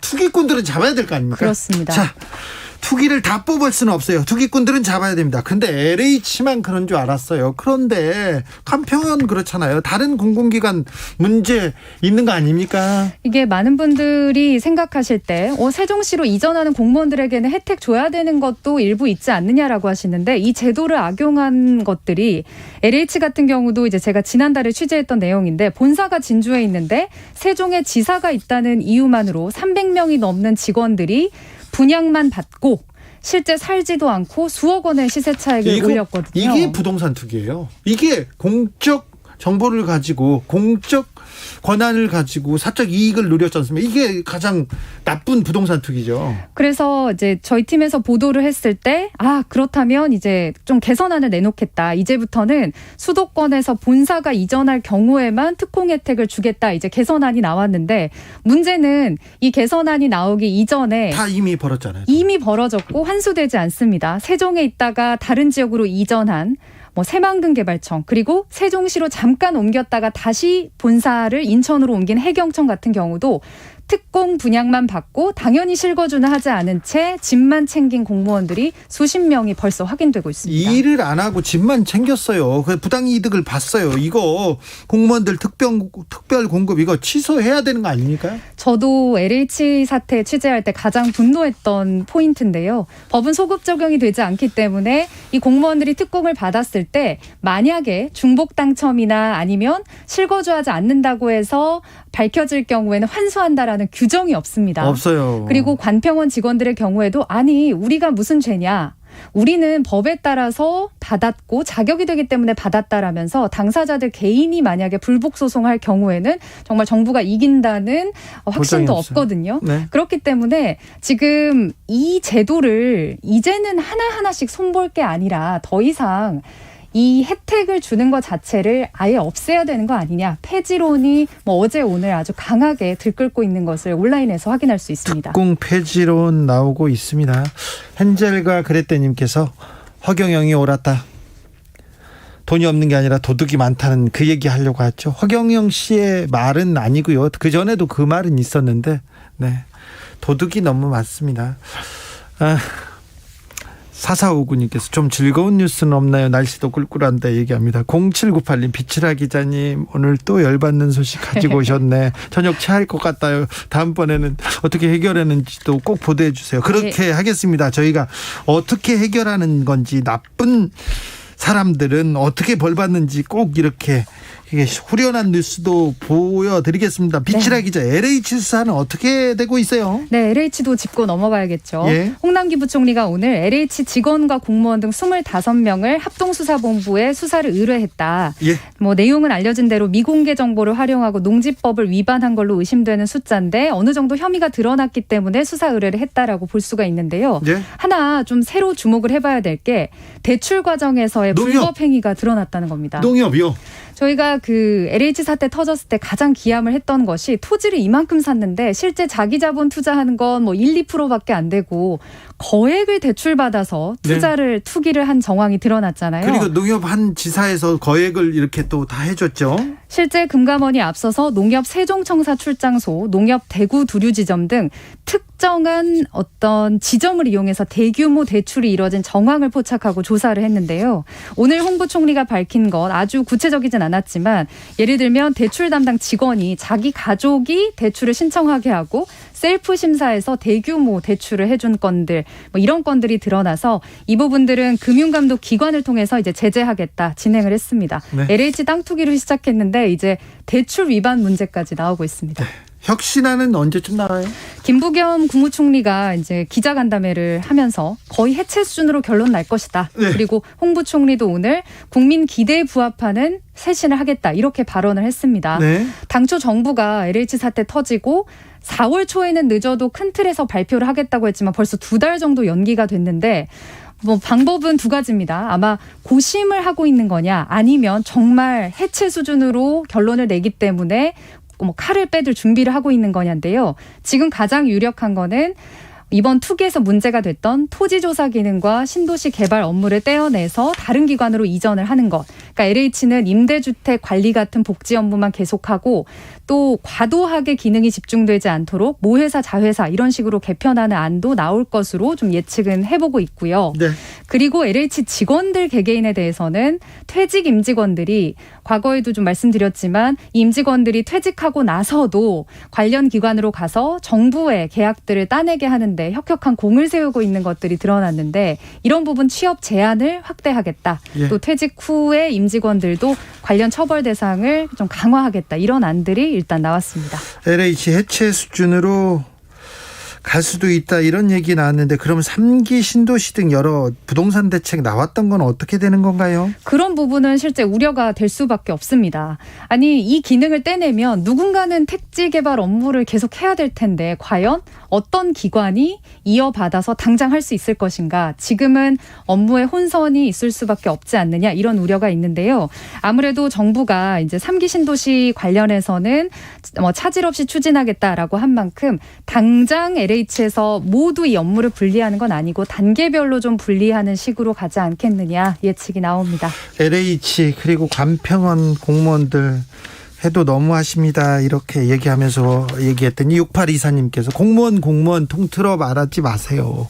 코로나로 얼마나 많은 공무원들이 얼마나 고생하시는지 아시나요? 그렇죠. 어느 지역이라고 꼭 말씀하십시오. 부탁드립니다. 예, 세종시에서 실제 안 살고 특공만 받은 그렇죠. 공무원입니다. 혜택만 받은 특공 공무원 얘기하는 겁니다. 공무원들이 박봉에도 얼마나 많이 노력하고 있다는 것 잘 알고 있습니다. 그렇죠. 이제 이런 부분들 때문에 그러니까요. 전체가 매도되지 않도록 코로나 때 얼마나 고생을 하는 건지도 다 알고 있는데 그렇습니다. 그런데 이런 공무원들 때문에 저렇게 선량한 공무원들이 피해를 봐요. 그래서 좀 안타깝습니다. 그리고 또 미안하기도 합니다. 참 거의 모든 열심히 일하는 공무원들한테 그 찬사의 노고와 그 경의를 표합니다. 자, 정부와 민주당의 부동산 정책은 좀 논의가 잘 됩니까? 이제는 부동산 좀 잘 잡힌다고 합니까? 이제 재보궐선거를 앞두고 또 전후해서 뭐 재산세 어떻게 할 거냐, 뭐 양도세 중과 어떻게 할 거냐, 조금 좀 국민들에게 세부담 줄여야 되지 않겠느냐 이런 얘기가 여당에서도 좀 나왔는데요. 그렇죠. 아직까지도 당정협의 일정이 잡히지 않았습니다. 근데 7월에 이제 여러분들이 재산세 고지서를 받게 되거든요. 그렇기 때문에 법이 늦어도 6월 중에는 완성이 돼야 이제 이게 소급 적용돼서 재산세가 제대로 정부 정책대로 갈 수가 있는데 그 전엔 하겠죠? 오늘 홍 부총리가 발언을 이런 식으로 했습니다. 부동산 시장이 매도자 우위로 돌아섰다. 예. 결국 집 사는 사람들이 다시 많아졌다라는 뜻인데요. 그래요? 아무래도 정부 정책에서 세금 부분들, 뭐 재개발, 재건축 부분들 아직 확실히 당정 협의도 되지 않은 상황이 이런 불확실성을 더 가속화시킨다라는 측면에서 이제 홍 부총리가 못 박은 얘기가 다음 달까지는 결론을 내야 한다고 했습니다. 그렇죠. 근데 문제는 결론을 내겠다가 아니라 내야 한다. 즉 아직 잘 되고 있지는 않은데 하기는 해야 된다라고 공개적으로 발언을 한 거죠. 여당 내부에서 좀 이견이 있나요? 일단 이 부동산 과세 크게 일반 재산세가 있고 고가 아파트에 적용하는 종부세 그리고 집 할 때 내는 양도세 중과할 것인가 이 세 가지 문제인데요. 네. 오늘 그래서 민주당이 더 미룰 수 없기 때문에 오후 내내 부동산 특위를 열었지 않습니까? 네. 여기서 재산세 감면은 좀 결론이 나서 발표하지 않을까 모두가 예측을 했는데 공감대만 형성이 되고 확정 발표는 안 했습니다.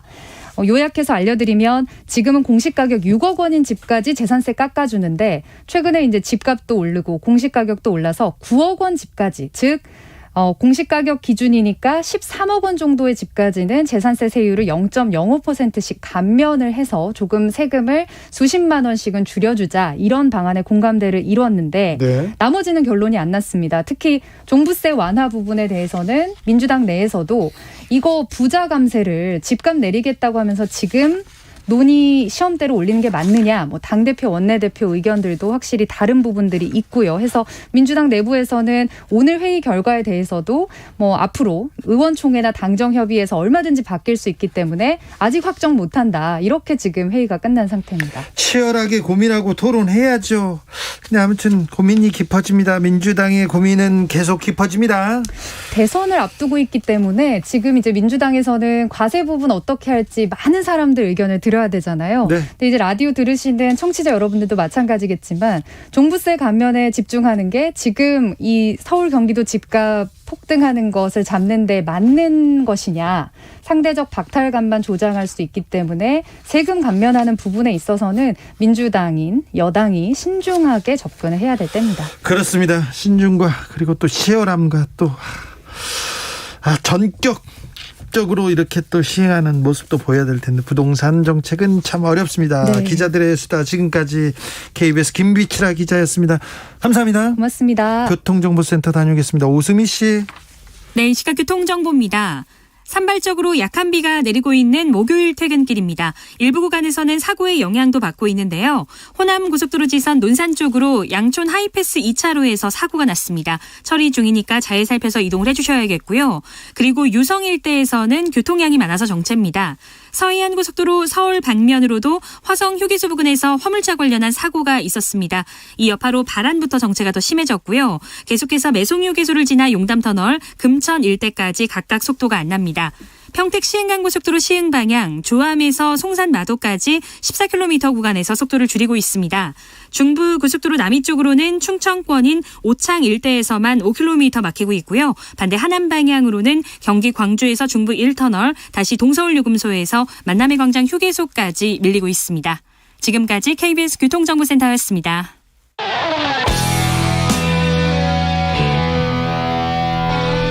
스치기만 해도 똑똑해진다. 드라이브 스루 시사 주진우 라이브.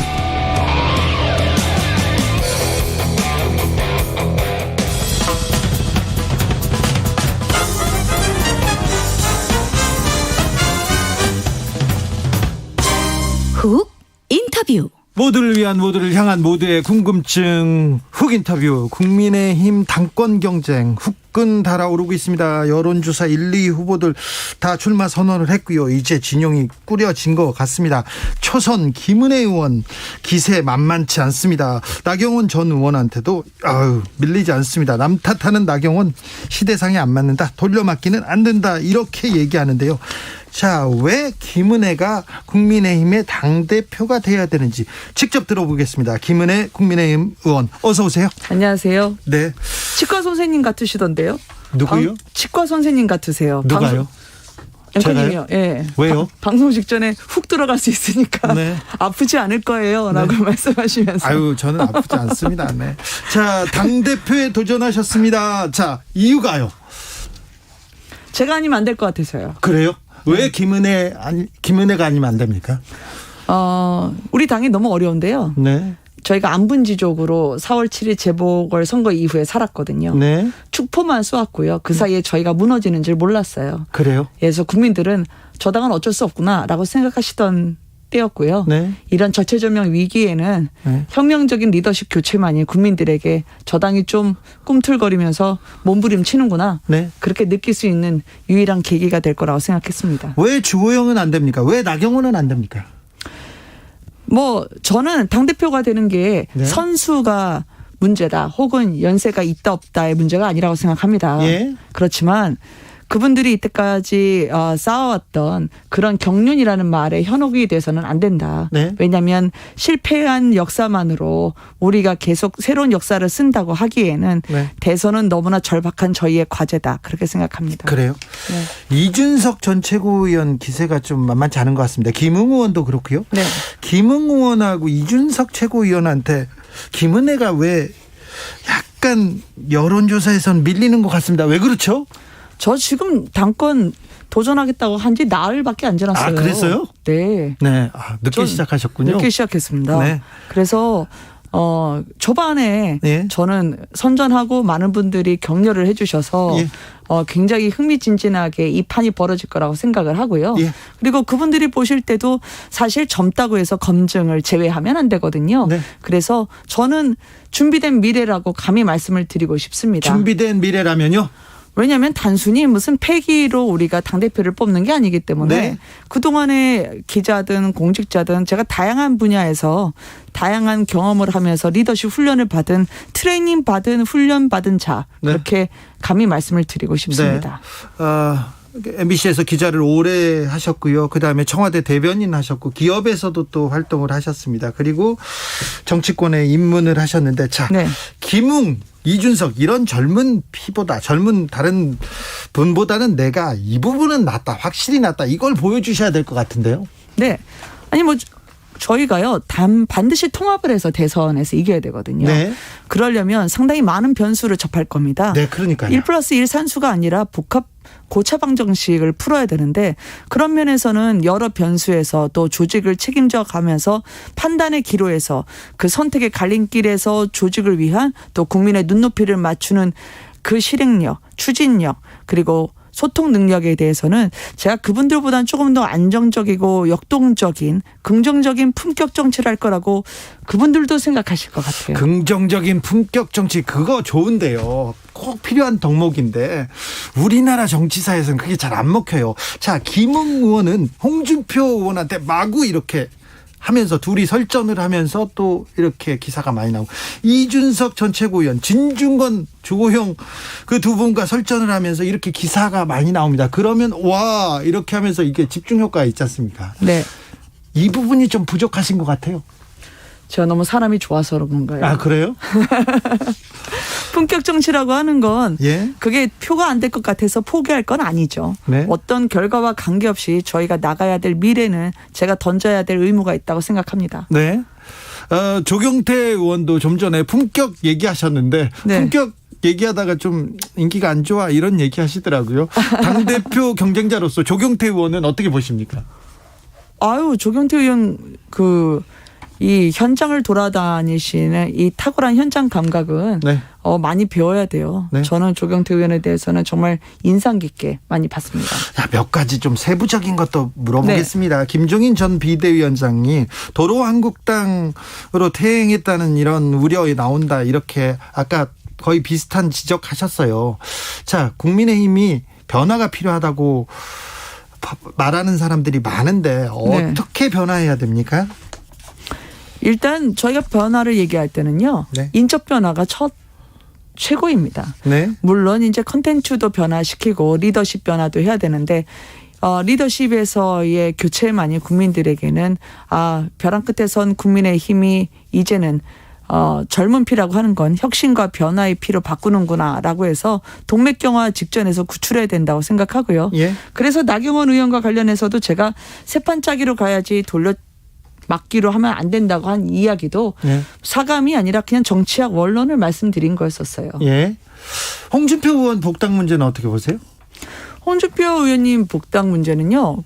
형평성 차원에서는 복당을 반대할 이유가 별로 없죠. 네. 근데 이 국민들의 의식, 즉 눈높이나 상식 그런 측면에서 저희가 홍준표 의원이 좀 이 상황은 잘 알고 계실 거라 생각하고요. 제가 홍준표 의원을 좀 많이 만나 뵙지를 못해가지고요. 네. 대표가 되면 꼭 뵙고 싶고 그리고 누구든지 이 나경원 의원님과 관련한 이야기지만 어떤 실패를 하게 되면 내 안에서 그게 이유가 무엇이었는지 반성하고 성찰하고 책임지는 과정이 필요하다고 생각하거든요. 네. 그래야 정리하면서 발전을 기대할 수 있고요. 네. 근데 나 전 의원님이 서울시장 경선 실패의 원인을 역선택 탓으로 돌리신 게 그래서는 아니겠습니다만 전당대회로 눈길을 돌리는 걸 보면서 좀 실망을 했고요. 네.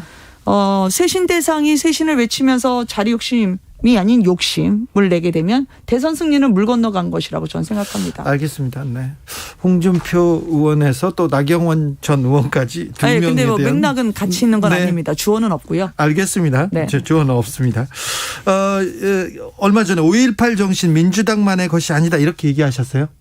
네. 네. 그 역사를 본인들 앞으로 전유물로 삼죠. 민주당이요? 그럼요. 그리고 저희가 5.18 정신을 계승하고 싶은데 그 민주당 허락받아야 됩니까? 그렇진 않죠. 그럼요. 근데 국민의힘에서 2020년에 5.18 왜곡 처벌법 모두 반대하고 기권한 거는 그러니까 계속 과거로 함께 가자고 이제 주앵커님이 저한테 말씀을 하시는데 네. 저희가 5.18 영령에 사죄를 하고 정치라고 하는 게 쇼로 비춰질까 봐 걱정이 돼서 진짜 그동안 많이 내려가고 그분들께 청했습니다. 네. 물론 아직까지 저희가 진심이 다 받아들여졌다 생각하지는 않지만 네. 이번에 저희를 초청을 해 주시고 저희가 입법 과정에도 참여하면서 변화를 함께 하기 시작한 그 시작점이 저는 의미가 있고요. 예, 그러면. 네. 그래서 윤석열 총장에 대해서는 거의 조국 수호처럼 5.18 정신 얘기를 하시더라고요. 그래서 이게 독재하고 전제 이야기 하실 때 문 대통령하고 민주당으로 받아들이셨나 그렇게 생각을 해서 그분들도 함께 열심히 하신 이후에 내년 대선에서 우리 둘 다 정당하게 한번 당당하게 국민들 판단을 받아보자. 그렇게 제안하고 싶습니다. 국민의힘 당대표가 되면 대선을 치러야 되는데요. 네. 윤석열 전 총장 어떻게 보십니까? 어떻게 하실 생각입니까? 또 이분과의 관계는? 제가 좀 전에 마포 포럼에서 인터뷰를 하고 왔는데요. 네. 윤석열 총장을 어떻게 데려올 수 있냐 그러셔서 제가 일단 저희 당이요. 좀 윤석열 총장이 들어오고 싶은 당이 돼야지 네. 무조건 그 완력으로 데려와야 되겠습니까? 또 그분도 지금 우리 당 대표 후보에 누가 있는지 10명 쫙 나란히 세워서 내가 어떻게 가야 시너지가 날까 혹시 간다면 그 생각하시지 않겠어요? 네. 저는 그분이 아직 정치 참여 선언을 하시지 않은 상태이기 때문에 어떤 정치를 누구랑 왜 하는지 모르는 상태입니다. 그렇죠. 그런 미래를 저희가 추정을 하면서 계획을 짜는 그거는 당혹스러운 일이고요. 저희 스스로 한번 기억해서 보고 싶은 매력적인 정당으로 만들고 데려오는 건 뭐 제가 30년 동안 한 게 다 그런 일인데요. 그거는 뭐 함께 모시고 오는 건 일이 아니고요. 그러나 일에는 순서와 절차가 있다고 생각하기 때문에 저희 당이 먼저 매력적인 정당으로 되는 게 중요하다 말씀드리고 싶습니다. 그렇죠. 그런데 결국은 윤석열이 올 거야 들어올 거야 이렇게 얘기하는 분도 있는데 아무튼 뭐 국민의힘 내부에서도 주자가 좀 보이거나 주자를 키우거나 그렇게 생각하시는 분들도 좀 있죠. 우리 당의 주자를 많이 키워야죠. 근데 우리 당 주자가 잘 못 컸던 이유는 그분들의 역량이 부족해서라기보다는 그분들을 키울 수 있는 원동력을 저희가 못 드렸고요. 예. 저는 가급적 많은 분들이 들어와서 축제처럼 같이 즐기는 전당대회가 되길 바라고요. 예. 대선 주자 뽑을 때 저도 이 마이크를 잡았던 사람이기 때문에 정치 콘서트나 같이 스탠딩 콘서트 하면서 붐업을 시키는데 일조를 하는 대표가 되고 싶습니다. 자, 붐업을 시키는 대표가 되겠다. 의원님 친이계 아닌가요? 계파가 어떻게 되나요? 저는 제가 지금 계파가 없어가지고 지금 혼자 의지할 곳이 없으니까 고생하고 있어요. 누가 도와주는 사람 없습니까, 옆에서? 저 혼자 하고 있습니다. 그래요? 그러니까 오히려 공정한 대선 관리가 가능할 거예요. 자기 뒤에 뒷배가 없으니까 훨씬 더 그 앞에서 냉철하게 사안을 볼 수 있는 그런 대표가 될 수 있다고 생각하는데요. 장점도 있고 단점도 있지만 그렇다고 모든 계파가 악이다. 그렇게 얘기하고 싶지는 않고요. 전직 대통령 사면 어떻게 보십니까? 이명박 전 대통령 사면은요? 대통령 사면은 두 분이 있죠. 그렇지만 이게 탄핵부터 시작해가지고요. 사면은 우리가 대통령의 권한이기 때문에 저희 당원들 사이에서는 사면에 대한 이런저런 얘기 많이 하시는 걸 제가 들었는데요. 네. 현직 대통령한테 구걸하고 싶은 생각은 없습니다. 네. 그래서 정권 교체를 하고 나면 그때 저희가 지혜롭게 결정하고 국민들이 뭐가 행복할지 대통령의 결단이 있기를 바랍니다. 네. 결단이란 뭐 대통령의 권한이란 측면에서 말씀드렸습니다. 가장 뭐 당당하신 것 같아요. 이런 여러 면을 물어봤는데 자. 네. 준비된 리더라고 말씀하셨어요. 리더십. 준비된 미래. 미래? 네. 리더십, 미래. 네. 좋습니다. 그런데 기자로서, 앵커로서, 청와대 대변인으로서, 기업인으로서 경험 중에 그 지도자, 정치인으로서 활동할 때 어떤 직업이 가장 도움이 되던가요? 사건 기자요. 사건 기자요? 네. 이건 뭐 정치나 뭐 사람과의 관계하고 상관이 없는데요. 사건 기자는 예상하지 못했던 상황을 가장 많이 만나는데 네. 사람의 마음을 얻지 못하면 함께 그 솔루션을 도출하는데 어렵게 됩니다. 그렇죠. 그리고 네. 머리보다 몸이 먼저 가야죠. 네. 그래서 유불리를 따지다간 어떤 취재도 못하는 게 사건 기자이기 때문에 네. 머리보다 몸이 먼저 갔던 종군 기자로서 제가 했던 경험이 이번 전당대회에서도 나섰던 이유가 되기도 하고 네. 앞으로도 그 마음으로 임하려고 합니다. 네. 이번 주에 이준석, 김웅 후보와 토론하십니까? 네, 그렇습니다. 그래요? 네. 토론에서는 또 밀리지 않을 자신이 있죠. 뭐 최선을 다해서 할게요. 여기서 갑자기 겸손하니까 이상하죠. 네. 토론회에 앞으로 긴장을 불러일으키고 싶어서 네. 제가 자세한 건 말씀드리진 않았지만 우리가 늘 스토리가 부족하거든요. 네. 그래서 왜 나왔는지 그리고 앞으로 어떻게 당을 변화시킬 것인지 그렇죠. 그 스토리로 또 준비된 리더라는 부분도 말씀드리고 싶습니다. 여러 가지 다양한 선택의 기로에서 왜 제가 이때까지 이 길을 걸어왔는지 또 전해드렸으면 하고요. 네, 이제 출마 선언을 한 지 나흘 됐습니다. 김은혜 의원이 당 대표가 돼야 되는 이유 확실하게 알려주십시오. 제가 당대표가 되어야 하는 이유는 일단 국민들이 우리 당이 뼛속부터 다 바꿨으면 좋겠다고 생각하는데 가장 안 될 것 같은 사람이 된다는 그 기적의 드라마를 쓰고 싶습니다. 왜냐하면 여성이나 40대 초선이라는 이유는 기존에 우리 당에선 절대 받아들일 수 없는 도전의 사유였거든요. 네. 그래서 5, 60대나 아니면은 법조인 출신의 남성이 지배적으로 이미지를 구축하던 당에서 저의 도전 자체가 변화의 상징이었으면 하고요. 네. 그리고 제가 변화를 이끌면서도 당 안에서 척진분들, 그늘 속에 있었던 정말 중요한 분들, 청년들이라든지 그리고 외로움에 또 외면받던 분들한테도 시선을 함께하면서 저희의 숨어있는 원팀의 저력을 알려주고 싶습니다. 제가 오늘 야구복을 입고 왔는데요. 네. 제가 원래 야구선수 하고 싶었거든요. 아, 진짜요? 네. 근데 여성들은 잘 안 됐어요. 네, 힘이 공 던지는 저 힘이. 투수였는데요. 아, 그래요? 네. 그래서 야구라고 하는 게 원팀이기도 하고요. 네. 그리고 끝날 때까지 끝난 게 아닙니다. 그리고 9회 말 투수리 풀카운트에서도 역전이 가능한 게 야구이기 때문에 네. 제대로 보여드리고 당을 바꿔서 꼭 대선 승리 정권 교체를 위해서는 김은혜만이 정답이다. 그로 인한 역동성은 매일매일 확인하실 수 있을 거다 말씀드리고 싶습니다. 초선 김은혜 의원 도전 자체가 의미 있는데 좀 독해야 되는데 좀 더 자극적이어야 조금 주목받을 텐데요. 마지막까지 그렇게 생각하는 분들이 있습니다. 그 소탐 대시를 하는 게 이게 인생이기 때문에요. 네. 이거 그러지 뭐 않아도 됐습니까? 예, 여기에 목숨 걸어가지고 예. 그렇게 사람 망가지고 싶지는 않습니다. 네, 5757님이 와 이분 말 잘하시네. 듣다가 로그인했어요. 여성 정치인 좀 편견이 있었는데 멋지신 듯 얘기합니다. 아, 네. 저 여론조사 갈 때 많이 부탁드리겠습니다. 네, 남영수님께서 김은혜 의원 팬대하겠습니다. 오늘부터 얘기합니다. 자, 지금까지 국민의힘 당권에 도전하는 초선의 김은혜 의원이었습니다. 감사합니다. 감사합니다. 오늘도 수고하고 지친 자들이여 여기로 오라. 이곳은 주기자의 시사 맛집 주토피아 주진우 라이브. I messed up tonight. I lost another fight. I still mess up, but I'll just start again. I keep falling down. 느낌 가는 대로 그냥 고른 뉴스 여의도 주필. 반년 만에 카페에 앉아 에스프레소 마시는 여유 찾은 프랑스 연합뉴스 기사입니다. 19일 현지 시간 19일부터 프랑스 파리에 문 닫았던 식당, 카페, 술집이 영업을 가능하게 한다고 합니다. 식당, 카페, 술집 물론 박물관, 미술관, 영화관도 문을 열었습니다. 그러면요 6개월 동안 못 연 건가요? 네, 문 닫고 있었어요. 아무것도 안 했어요. 루브르 박물관 문 닫았고요. 식당도 문을 닫았고요. 백화점도 문을 닫았습니다. 모든 쇼핑센터 문을 닫았고요. 통금이 있었습니다. 오후 7시까지는 문을 닫았는데 통금은 좀 미뤄져서 오후 9시로 미뤄졌답니다. 이야, 지금까지 그럼 어떻게 살았죠? 그냥 빵집, 식료품 가게만 열고 나머지는 문을 닫고 살았던 거죠. 이제 여기 이제 프랑스는 백신 많이 맞아가지고 백신 코로나 시대에 벗어났나 생각해 봤더니 인구 30% 맞았고요. 하루에 확진자가 10,000명이랍니다.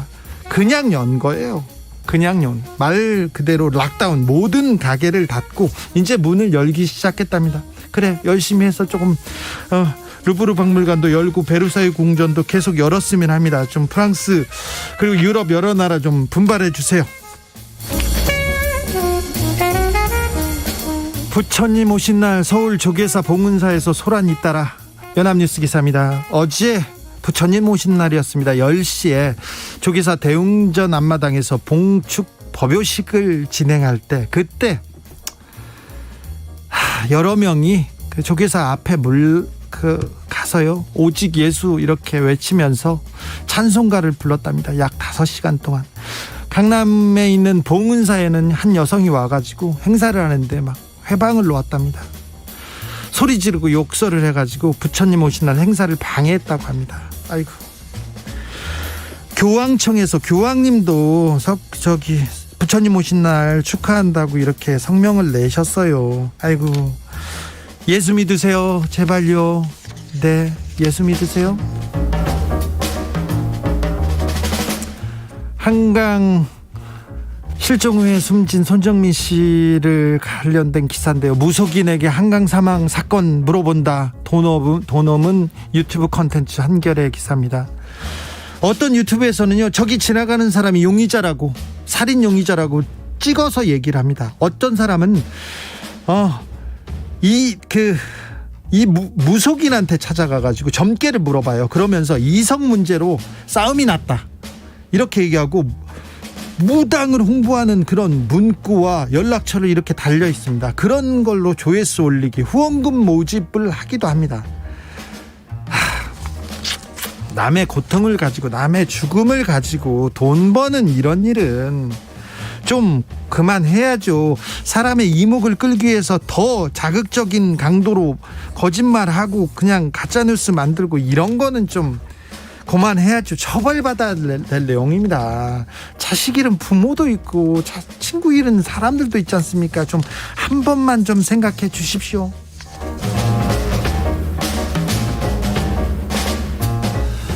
울산 농장에 나타난 3살 반달곰.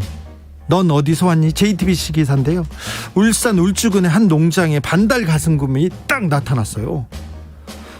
얼마 전에 전남 광양시에서도 반달곰이 나타났다는데 이거 뭐지요? 이렇게 봤는데 소방관이 출동했습니다. 그랬더니 소방관 출동했는데 곰이 온순하게 소방관한테 잘 따라왔대요. 그래서 이용옥 소방관이 갔더니 제가 먹이를 줄 때 가까이 오더라고요. 곰이요.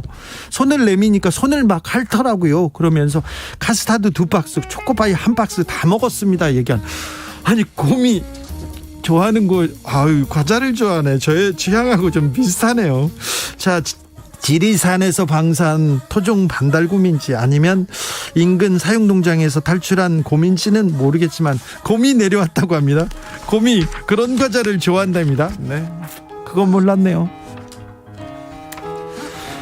파럴 윌리엄스 프리덤 들으면서 주진우 라이브 여기서 인사드리겠습니다. 저는 내일 오후 5시 5분에 돌아오겠습니다. 지금까지 주진우였습니다. Who cares what they see? Who cares what they know? Your first name is free, last name is dumb, but you still believe.